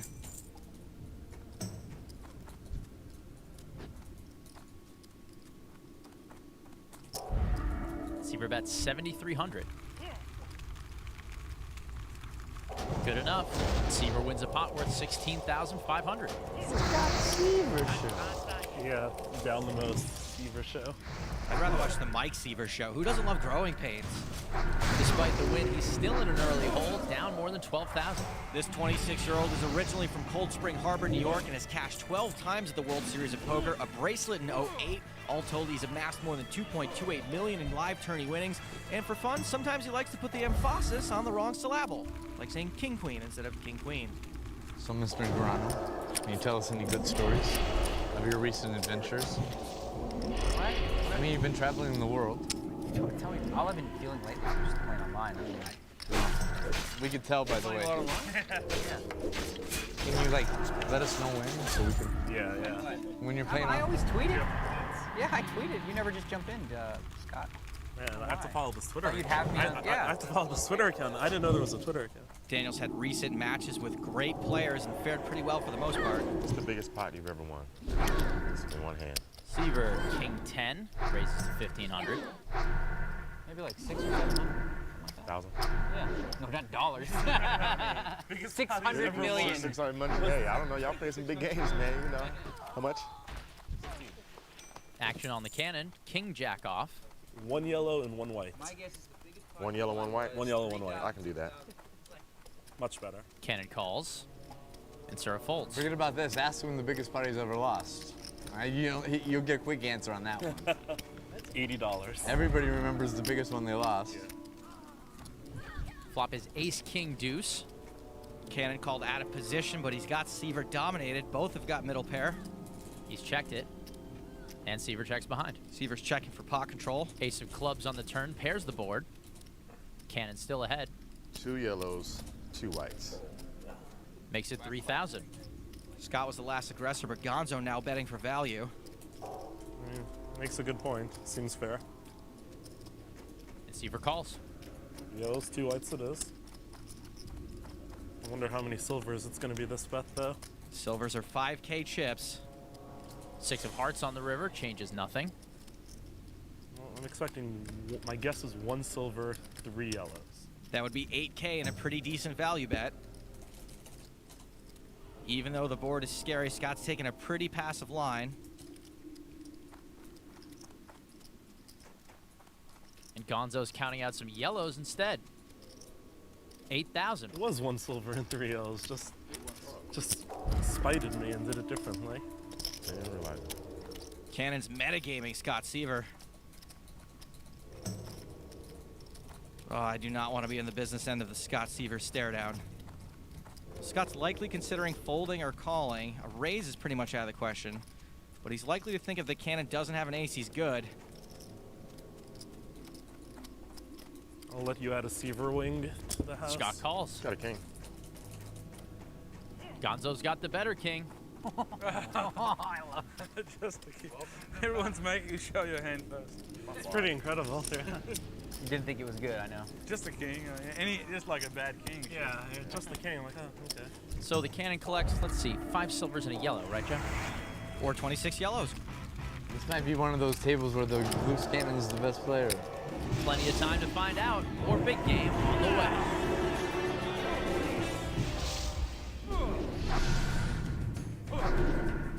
Remember, all season long, you can view bonus hands, extra stats, and scandalous footage deemed too hot for TV on the website. Scandalous footage? Is it SFW? Yes, Joe, it is safe for work. As long as you're okay with time stealing. Action is on Scott Seaver. Queen 7 offsuit. He folds. Ace Jack of Hearts for Tony G. He raises, of course, to 1,500. Viffer makes the call. Cannon on the button. Folds. Sura's out. And Daniel's out. Viffer and Tony G will go heads up to the flop. Viffer's made the call with Jack 7 de-ominated. You're not kidding. He's really de-ominated now. 7 Jack Ace. Both players have made 2 pair. Tony G with top 2. Tony G cold decks someone again with a bigger 2 pair. Wonder if you can call that an upper decker. Bets 3,000 and Viffer quickly calls. Viffer just calls knowing Tony will keep firing with worse. King of spades on the turn.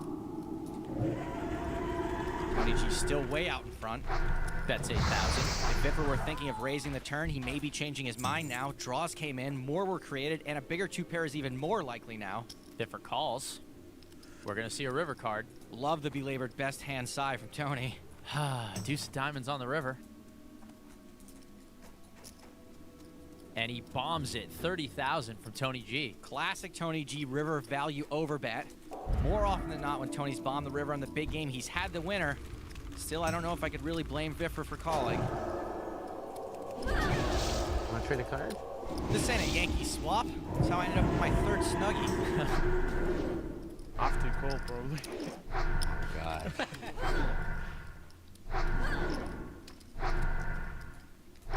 If I called you, just promise not to give me the speech and turn the hand over. Can't promise anything. And Viffer calls. He's not gonna like the news. Just ace jack.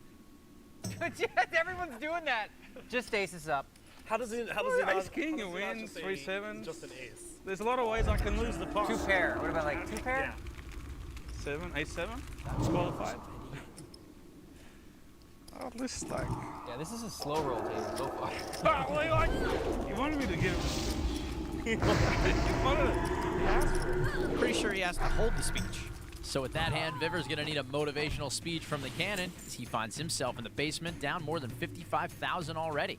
Tony G talked his way into a healthy profit, while the loose cannon is off to a nice start as well, up almost 23K. Remember, Gonzalez, the loose cannon keeps all profits above the 100 grand he was staked. However, this season, the loose cannon does not have an option to come back to try to increase his stack. That's right, the cannon is 1 and done.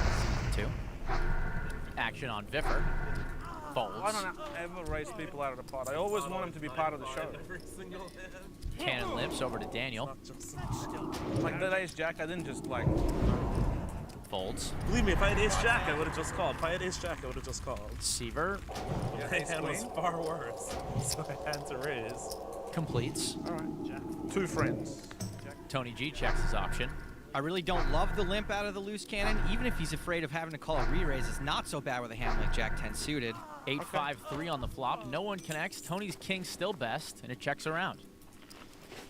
10 of hearts on the turn, and the cannon makes a pair. Top pair. I have to bet this one. Seaver checks. Tony has to bet 1,500. There's a qualifier here. 1,500, right? Cannon is qualified. And he calls. Seaver's out, and they'll be heads up to the river. You got the best hand so far. Appreciate it. Very confident. Deuce of hearts on the river. Hold'em card. That didn't change much. Tony checks. No point to bet if you got it, because if you bet, then I'll think I've got the best hand. Just check it down. Yeah, I gotta get some value, man. Yeah? He knows about value. This is he knows the term value. You want to swap one card? Swap one card. Swap one. I'll give him my big one. He can choose which one. Sure. You said you got to give me one card. Come on, hand one card over. I'm going to be his lawyer here and say that. Finally, someone's sticking up for the guy. Bizarre poker peer pressure. It's like, it's charity. I'm serious. Like, that's what I'm thinking about calling with. Tony's exposed his hand. Can I win? Look, one chip's in there. One chip's already. You can't call me King High. You want to get value, I believe you. I don't think you would lie. Appreciate it. Jeez Louise. I nearly called. Gonzo wins. What I won? Just show me. You want to check? Yeah, What it's the left one. Which one? Anyone. Just open one card. It'll tell me everything. You want to flip it? Flip it, flip Go it. ahead. You can flip it. Shows a jack. Oh my God. That is insane. Guys, he's got 2 cards. Loose Cannon's beating Tony G at his own game. I think I'm outclassed at this table. Come on, guys. You know I had it. Different. Can we start an easier game? Can we start a must move? I'm not making moves on you, gentlemen. Not yet, anyway.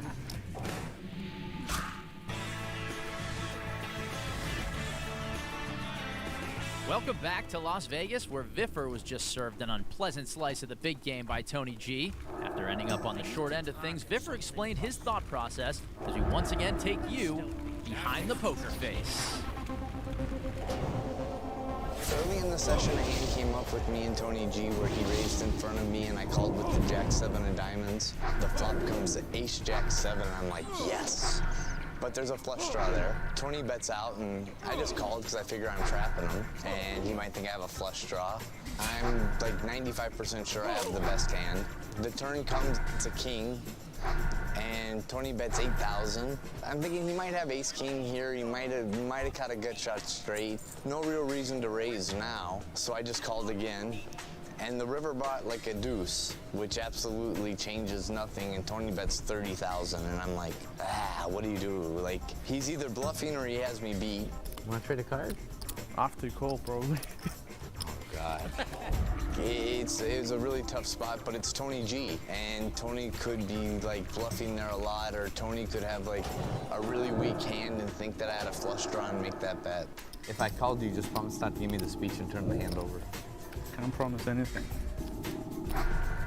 I called, put me stuck quite a bit. Just ace-jack. Everyone's doing that. Just aces up. I don't regret the call, you know, you just gotta call Tony G, you know, he's a great player, but he splashes around a lot.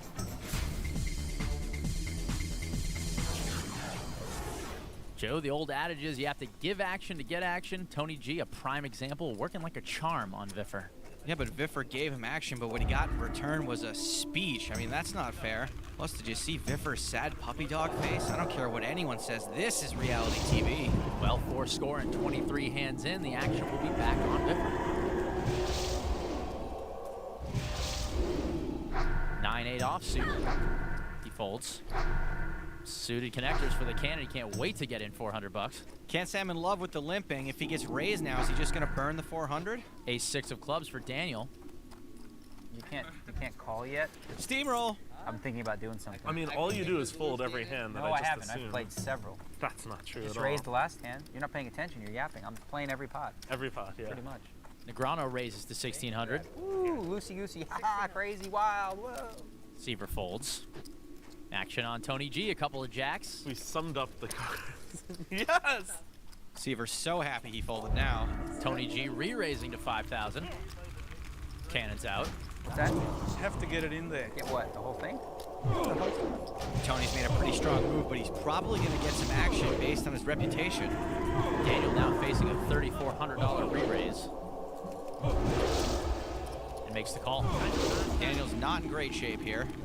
2 poker superstars to the flop.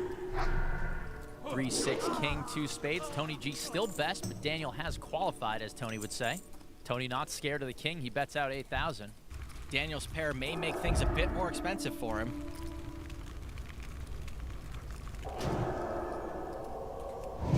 And Daniel calls. Daniel knows his one pair could be good against Tony, but he's definitely looking to improve. 8 of spades on the turn. Tony G checks.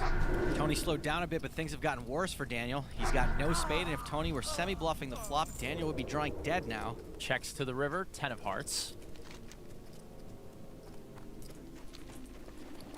Check, check. Just jacks. Qualify. Oh, you have jacks? Pocket jacks? Pocket jacks. I have tens.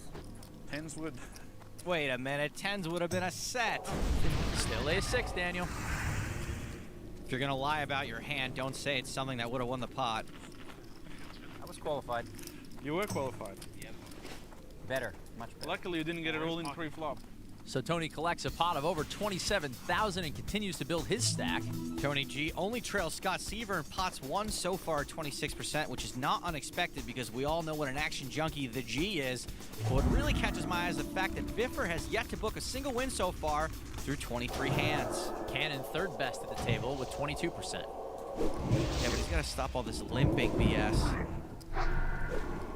Well, he's doing it again. He lives with King 9. What this guy? I have no problem with him playing these hands, but he really should be the aggressor if he wants to play. Action folds around to Scott Seaver, who has ace-10 offsuit. 2 yellows and a black. Black and yellow, black and yellow. Raises to 2,100. Tony G calls. I'm pre-qualified. Biffer folds. Now the cannon's forced to burn 400 or call out of position with a marginal hand. And he does call. 3 players to the flop. 7 ace deuce, 2 hearts. Tony checks. Cannon checks his flush draw. And now the action's on Scott Seaver with top pair. Mr. Silver. 2 yellows, a black, and a white. Sounds like the setup to the most racist joke of all time. Seaver bets out 2,600. Black and a white. The Cannon's got something to think about here. That's awesome, Tricia. Gonzo calls. Being colorblind. That's my edge right there. Hoping for someone that's colorblind. Aren't we all supposed to be colorblind? Turn is the 4 of clubs. Swing and a miss. And Gonzo checks his flush draw again. Scott's gonna want to bet for value and to charge Gonzo to draw. Seaver bets 6,000. Scott's bet half the pot, giving the Cannon bad immediate odds to call, though Gonzo should consider he could already have the best hand if Scott's betting for his flush draw. Also, Gonzo's got good implied odds for the money he could win if he hits his flush or makes flush over flush, which is called overflushing, not to be confused with the courtesy flush. Which we appreciate here on the big game set. The Cannon folds. Good job. Thank you. And Seaver takes another pot. Getting you out. I couldn't turn a could turn a straight draw. I'm glad I got you out before that. Well, that's the tightest play we've seen from the loose cannon so far. Look at that one on TV, too. Goodness gracious. And golly gosh, gee willikers. Good to see we're keeping it PG-13 here at Late Night Programming. Back with more of the big game after this.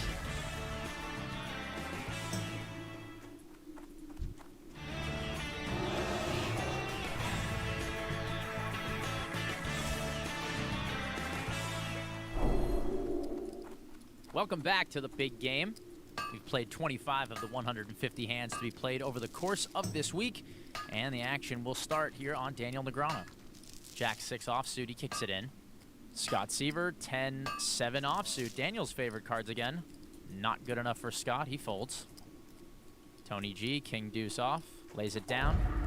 Biffer folds. Just a little yeast, just a little yeast. Min raise from the Cannon with suited connectors. Ace 9 for Bobby. So good. He calls. Well, the Cannon's finally raising, but he gave Bobby 4.5 to 1, which means he should have called with any 2 cards. Well, just about any play works when you flop a straight. And the Cannon bets 800. This is such a small bet, which is inadvisable considering so many bad cards can hit. Either one that breaks you or one that kills your action. If Bobby's got any card 4 through 10, then he's interested in this board. Bobby calls with his better straight draw. Plus, the flop may be the only time to get value with a hand like this. 7 on the turn, and the Cannon straight's still best. Checks it. Check is not good. You're missing value, and you limit the size of your bet on the river. And Sura checks. Jack of diamonds on the river. Cannon bets 4,000. Now Cannon's trying to overbet the river, which should get about a 0% consideration out of Bobby Sura, currently a player in the NIT BA. And he folds. Hands sir. And the Cannon drags a pot worth 7,800. I got a good one. It's a good one. A good one, yeah. Yes, but was it a good one? It was a good one. Joe, it seems like Gonzo's been playing a lot of hands so far for a loose cannon. Yeah, as we look at the VPIP, which shows the percentage of hands where a player is getting involved pre-flop, the loose cannon is at 42%, second at the table behind Scott Seaver. Surprisingly, Negreanu is tied at the bottom alongside Bobby Sura with 19%, and I don't know what choice he has with Seaver and Tony to his left. Well, Gonzo told us earlier that he came in here with a game plan. Now, we haven't seen the playbook, but it must have said make a lot of hands. Tony G, suited connectors, raises to 1,200. Viffer calls. Cannon and Sura are out. Yeah, that's tournaments. What do you call those, donkaments? They're talking about Daniel's brief stint at the top of the all-time tourney money winners list. Eric Seidel currently on top. Daniel makes the call with King-Queen off. Scott Seaver, Queen-Jack of diamonds. This is room for everyone to keep improving. The way you guys all play, there certainly comes through. Yeah. Scott calls. I'm gonna go with an old Hellmuth trick. Watch this, gentlemen. Check in the dark. How do you fade that? Seriously, check in the dark. I don't even want to see what's going on. Flop deuce 10 jack. Wow. Genius. That was amazing. What I just did there is so high level, I can't even put it into words. Checks around. Everyone check. Turns the 7 of spades, and Tony G has made a straight. See how that worked? Because if I wouldn't have done that, they would have been more scared. My turn, right? Daniel's still open-ended. Did you qualify? Yes, I've qualified pretty comfortably at this point. The question is, how much do I want to put in there? He checked. No, I'm not. I'm not, for sure. You're not checking? Yeah. If you're folding any bet, you can just do that now. I'm going to put in, I'm going to put 36 in. Daniel's bet 3,600. Daniel's trying to clean up his outs. Seaver calls with top pair. I'm going to raise it. Good spot for a raise. Action in front of him. A lot of draws out there. He's likely to get called. 14,000. One guy's not betting, one guy's not folding, and one guy's raising. Look, it's a nice opportunity to raise. Viffer folds his nothing. I just got to punish him for that dark check. Yeah. I'm not a fan of it. Tony's raise size to 14 is pretty good too. He's building a nice pot. Does that mean I can get my money back because you're just trying to punish him? If I win the pot, I'll give you your money back. And Tony's raise is not too big to chase off someone who likes to call.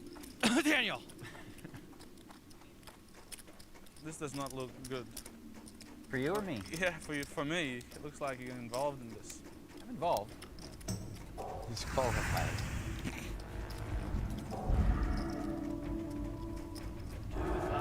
Daniel calls.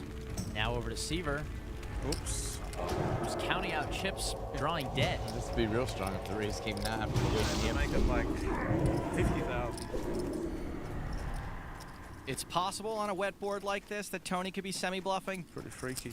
But with a raise and a call, top pair almost never good here.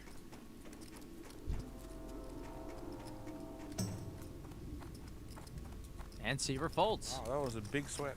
Took a long time. That speech really got him. He made a big laydown just now. Yeah, you owe me my 3,600 if you win the hand. That's not exactly how poker works. Tony and Daniel to the river. 9 of diamonds, and Daniel's made the nuts straight. That's a super dirty card for Tony. Not only does it beat him, but it's not a club, so the only two hands that beat him are King, Queen, and Queen 8. I think Daniel may want to check raise here. No. He bets 35,000, a little Tony G move. Daniel must think Tony's not all that strong, and he could check behind on the river. Are you also offering my 4,800 back if you... Tony calls, and Daniel wins a $100,000 pot. Nuts on the turn. Well done. Too good. I mean, that check in the dark. Yeah, that was the trick. I mean, that old check in the dark, you really punished him. Never misses. What he means is that Daniel never misses an opportunity to call on TV. So by virtue of that last pot, Daniel finds himself leading the way and lands on the plus side of things for the first time all night. Despite the loss, Tony G remains up 19,000, while Viffer has been roughed up to the tune of 57K. The loose cannon is up over 18,000, and he's shown me he's not afraid to play hands. It'll be interesting to see if Gonzo keeps mixing it up with these guys, or will they eventually figure out his game in the end. All right, guys, that's it for tonight. Gonzo, holding your own out here, huh? Trying to. How you feel? The following program is face. He's got the wind at his back tonight, starting up over 20K. Scott Seaver hasn't Seaverized anyone yet this week, but he has been canonized himself. He's stuck 16-1. I blame the beard. Bobby Sura is a former member of the NBA's Houston Rockets, which coincidentally seems like the only two cards he'll play. Tight night has him stuck 800. 32-year-old Gonzalez Cannon is this week's loose cannon.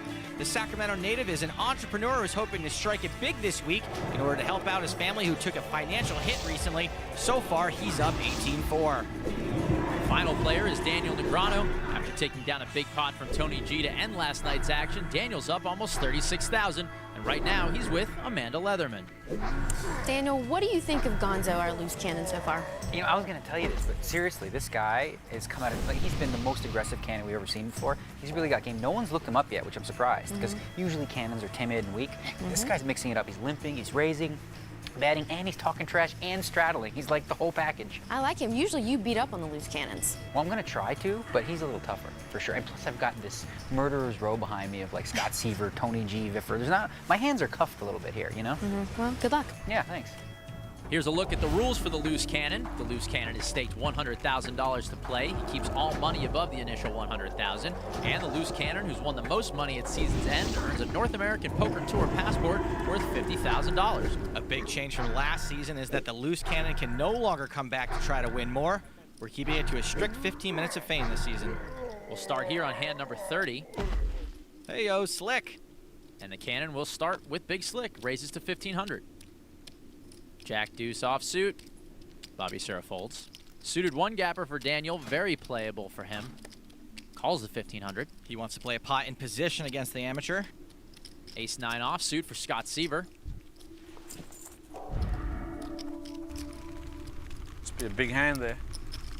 Patience not one of Tony G's virtues. Scott's probably loving the fact that Tony said that.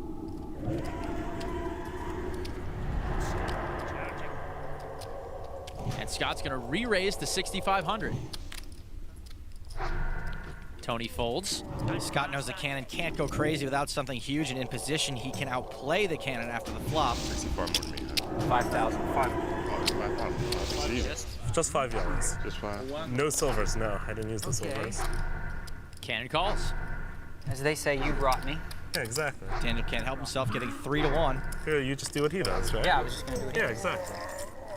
And Daniel calls. We'll have three-way action to the flop. Feels good. Someone will be qualified. Oh, and the cannon has qualified with trips. King, king, jack on the flop. Huge flop for the cannon. Huge draw for Daniel. Cannon checks his monster. It's a great spot for a check. Scott probably should try to rep a king. For Daniel, with that type of action and that kind of board, you can't really bet a 6-high flush draw. And he checks. Now, if Scott checks here, he's basically giving up on the hand. If he does bet, he can probably gain the same information with a half pot bet than he could with a 3/4 pot bet. And he bets a little less than half the pot, 8,200. 82. Now, if the cannon just calls here, it would keep his range pretty wide. A raise would narrow things considerably and make it easier for either one of these guys to get away from it.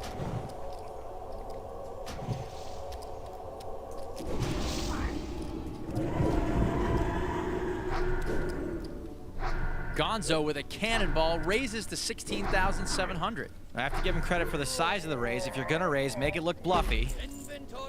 Daniel's a believer. He folds. Now back to the guy who 3-bet pre-flop. Scott's aggression may have worked had the cannon not hit this flop so huge. And now Seaver's trying to figure out if he thinks the cannon is capable of bluffing or even semi-bluffing this board. Not bloody likely.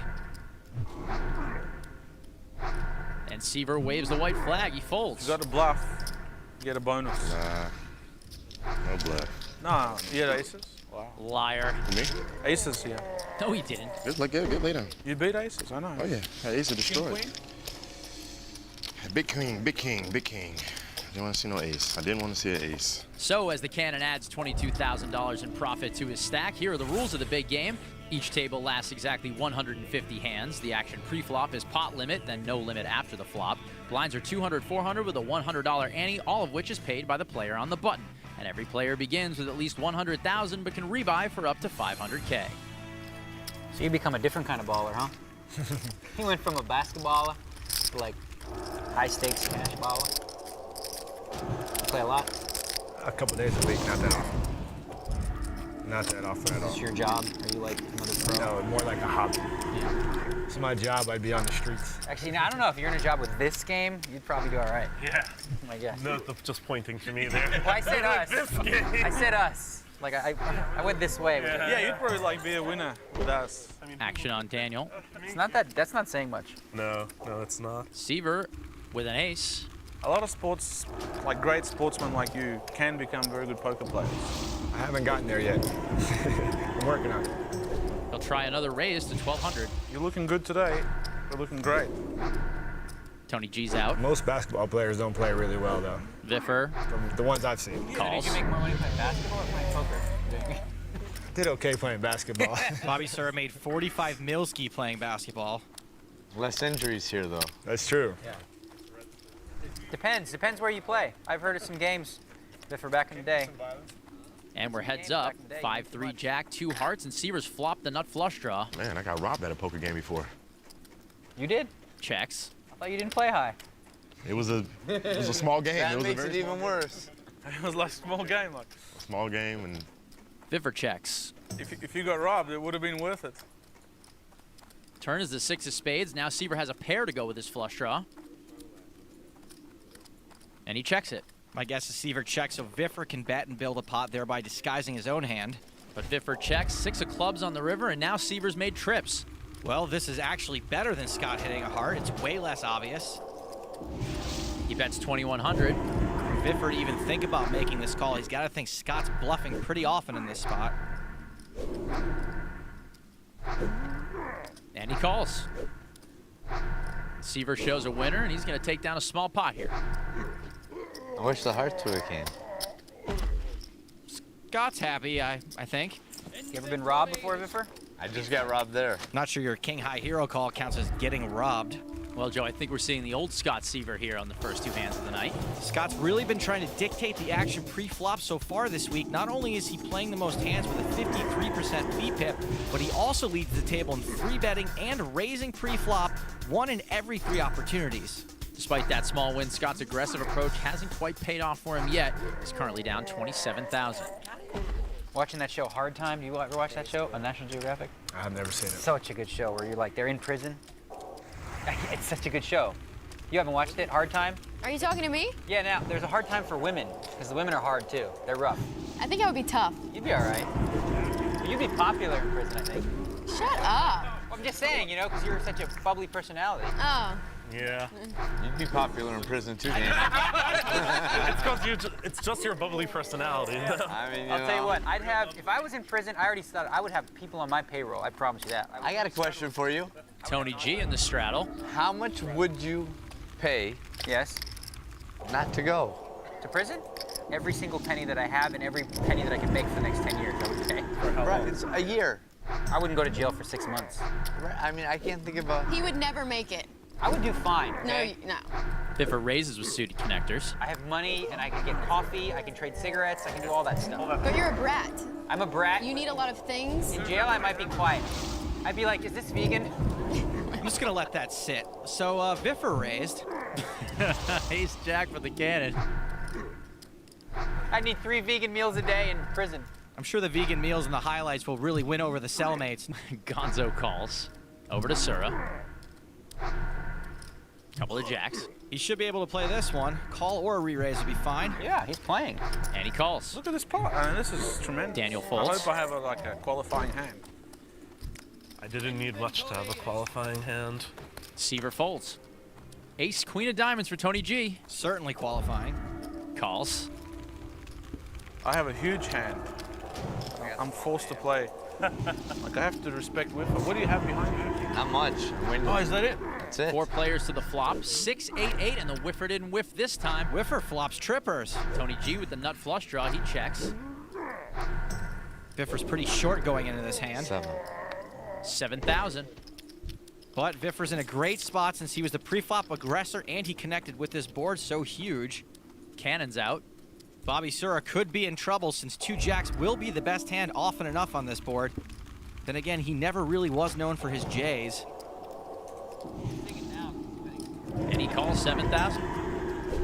Tony G probably can't fold. It's pretty tough to give Viffer credit for a hand, and he's unlikely to be drawing dead, though he may be concerned with what got Bobby Sura to open the purse strings. If the board weren't paired, this would probably be an auto check raise. What a hand. What do you have there? Little over 28. He's got no orange chips there. You took them all. 30, so it's like 36. Didn't you hear Stapes? It's a little over 28. Bobby Sura. What are you doing there in that hand? Quietly just calling? Good question. I've been trying to figure it out myself. It's got like 2 9s. Basically. I'm too good at this game.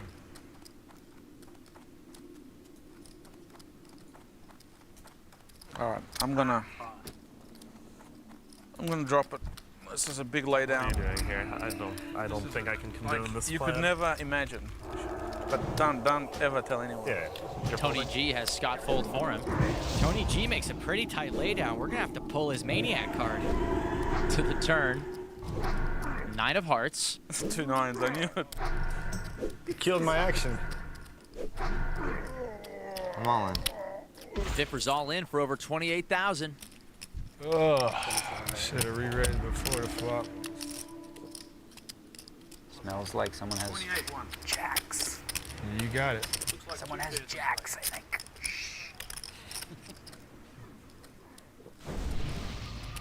Now Bobby's getting less than 2 to 1, and it's possible Viffer would do this with a draw, but he knows Bobby's been playing tighter than an Ed Hardy t-shirt. Jack's good. If Sura does call, Viffer will almost certainly double up.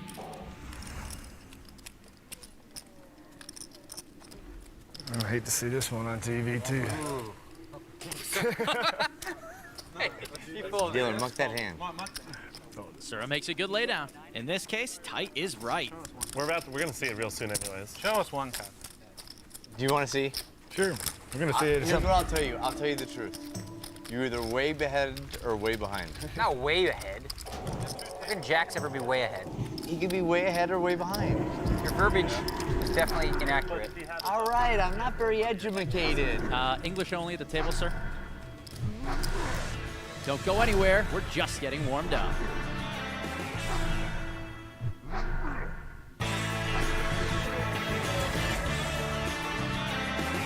Welcome back to Las Vegas. On that last hand against Viffer, Bobby Sura made a very nice laydown, and while the former NBA star is here to challenge himself, he knows this table's not going to be a layup.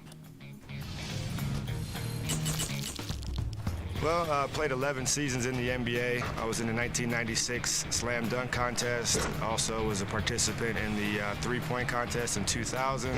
Played in the rookie game also. I had a pretty good career considering 11 years is a long time in the NBA. So very fortunate, very lucky to be able to be in this position. I got into poker because I was kind of bored at home and started playing online about 7 or 8 years ago, and then just kind of played more and more over the years. And obviously there's a lot of poker, a lot of card playing that goes on the flight, so that also was a start for me in poker. Well, nothing really can ever bring back the competitive nature of playing basketball at the highest level, but poker is certainly a very competitive game, and this opportunity to play against some of the best players in the world and kind of recreate that energy level. I mean, anything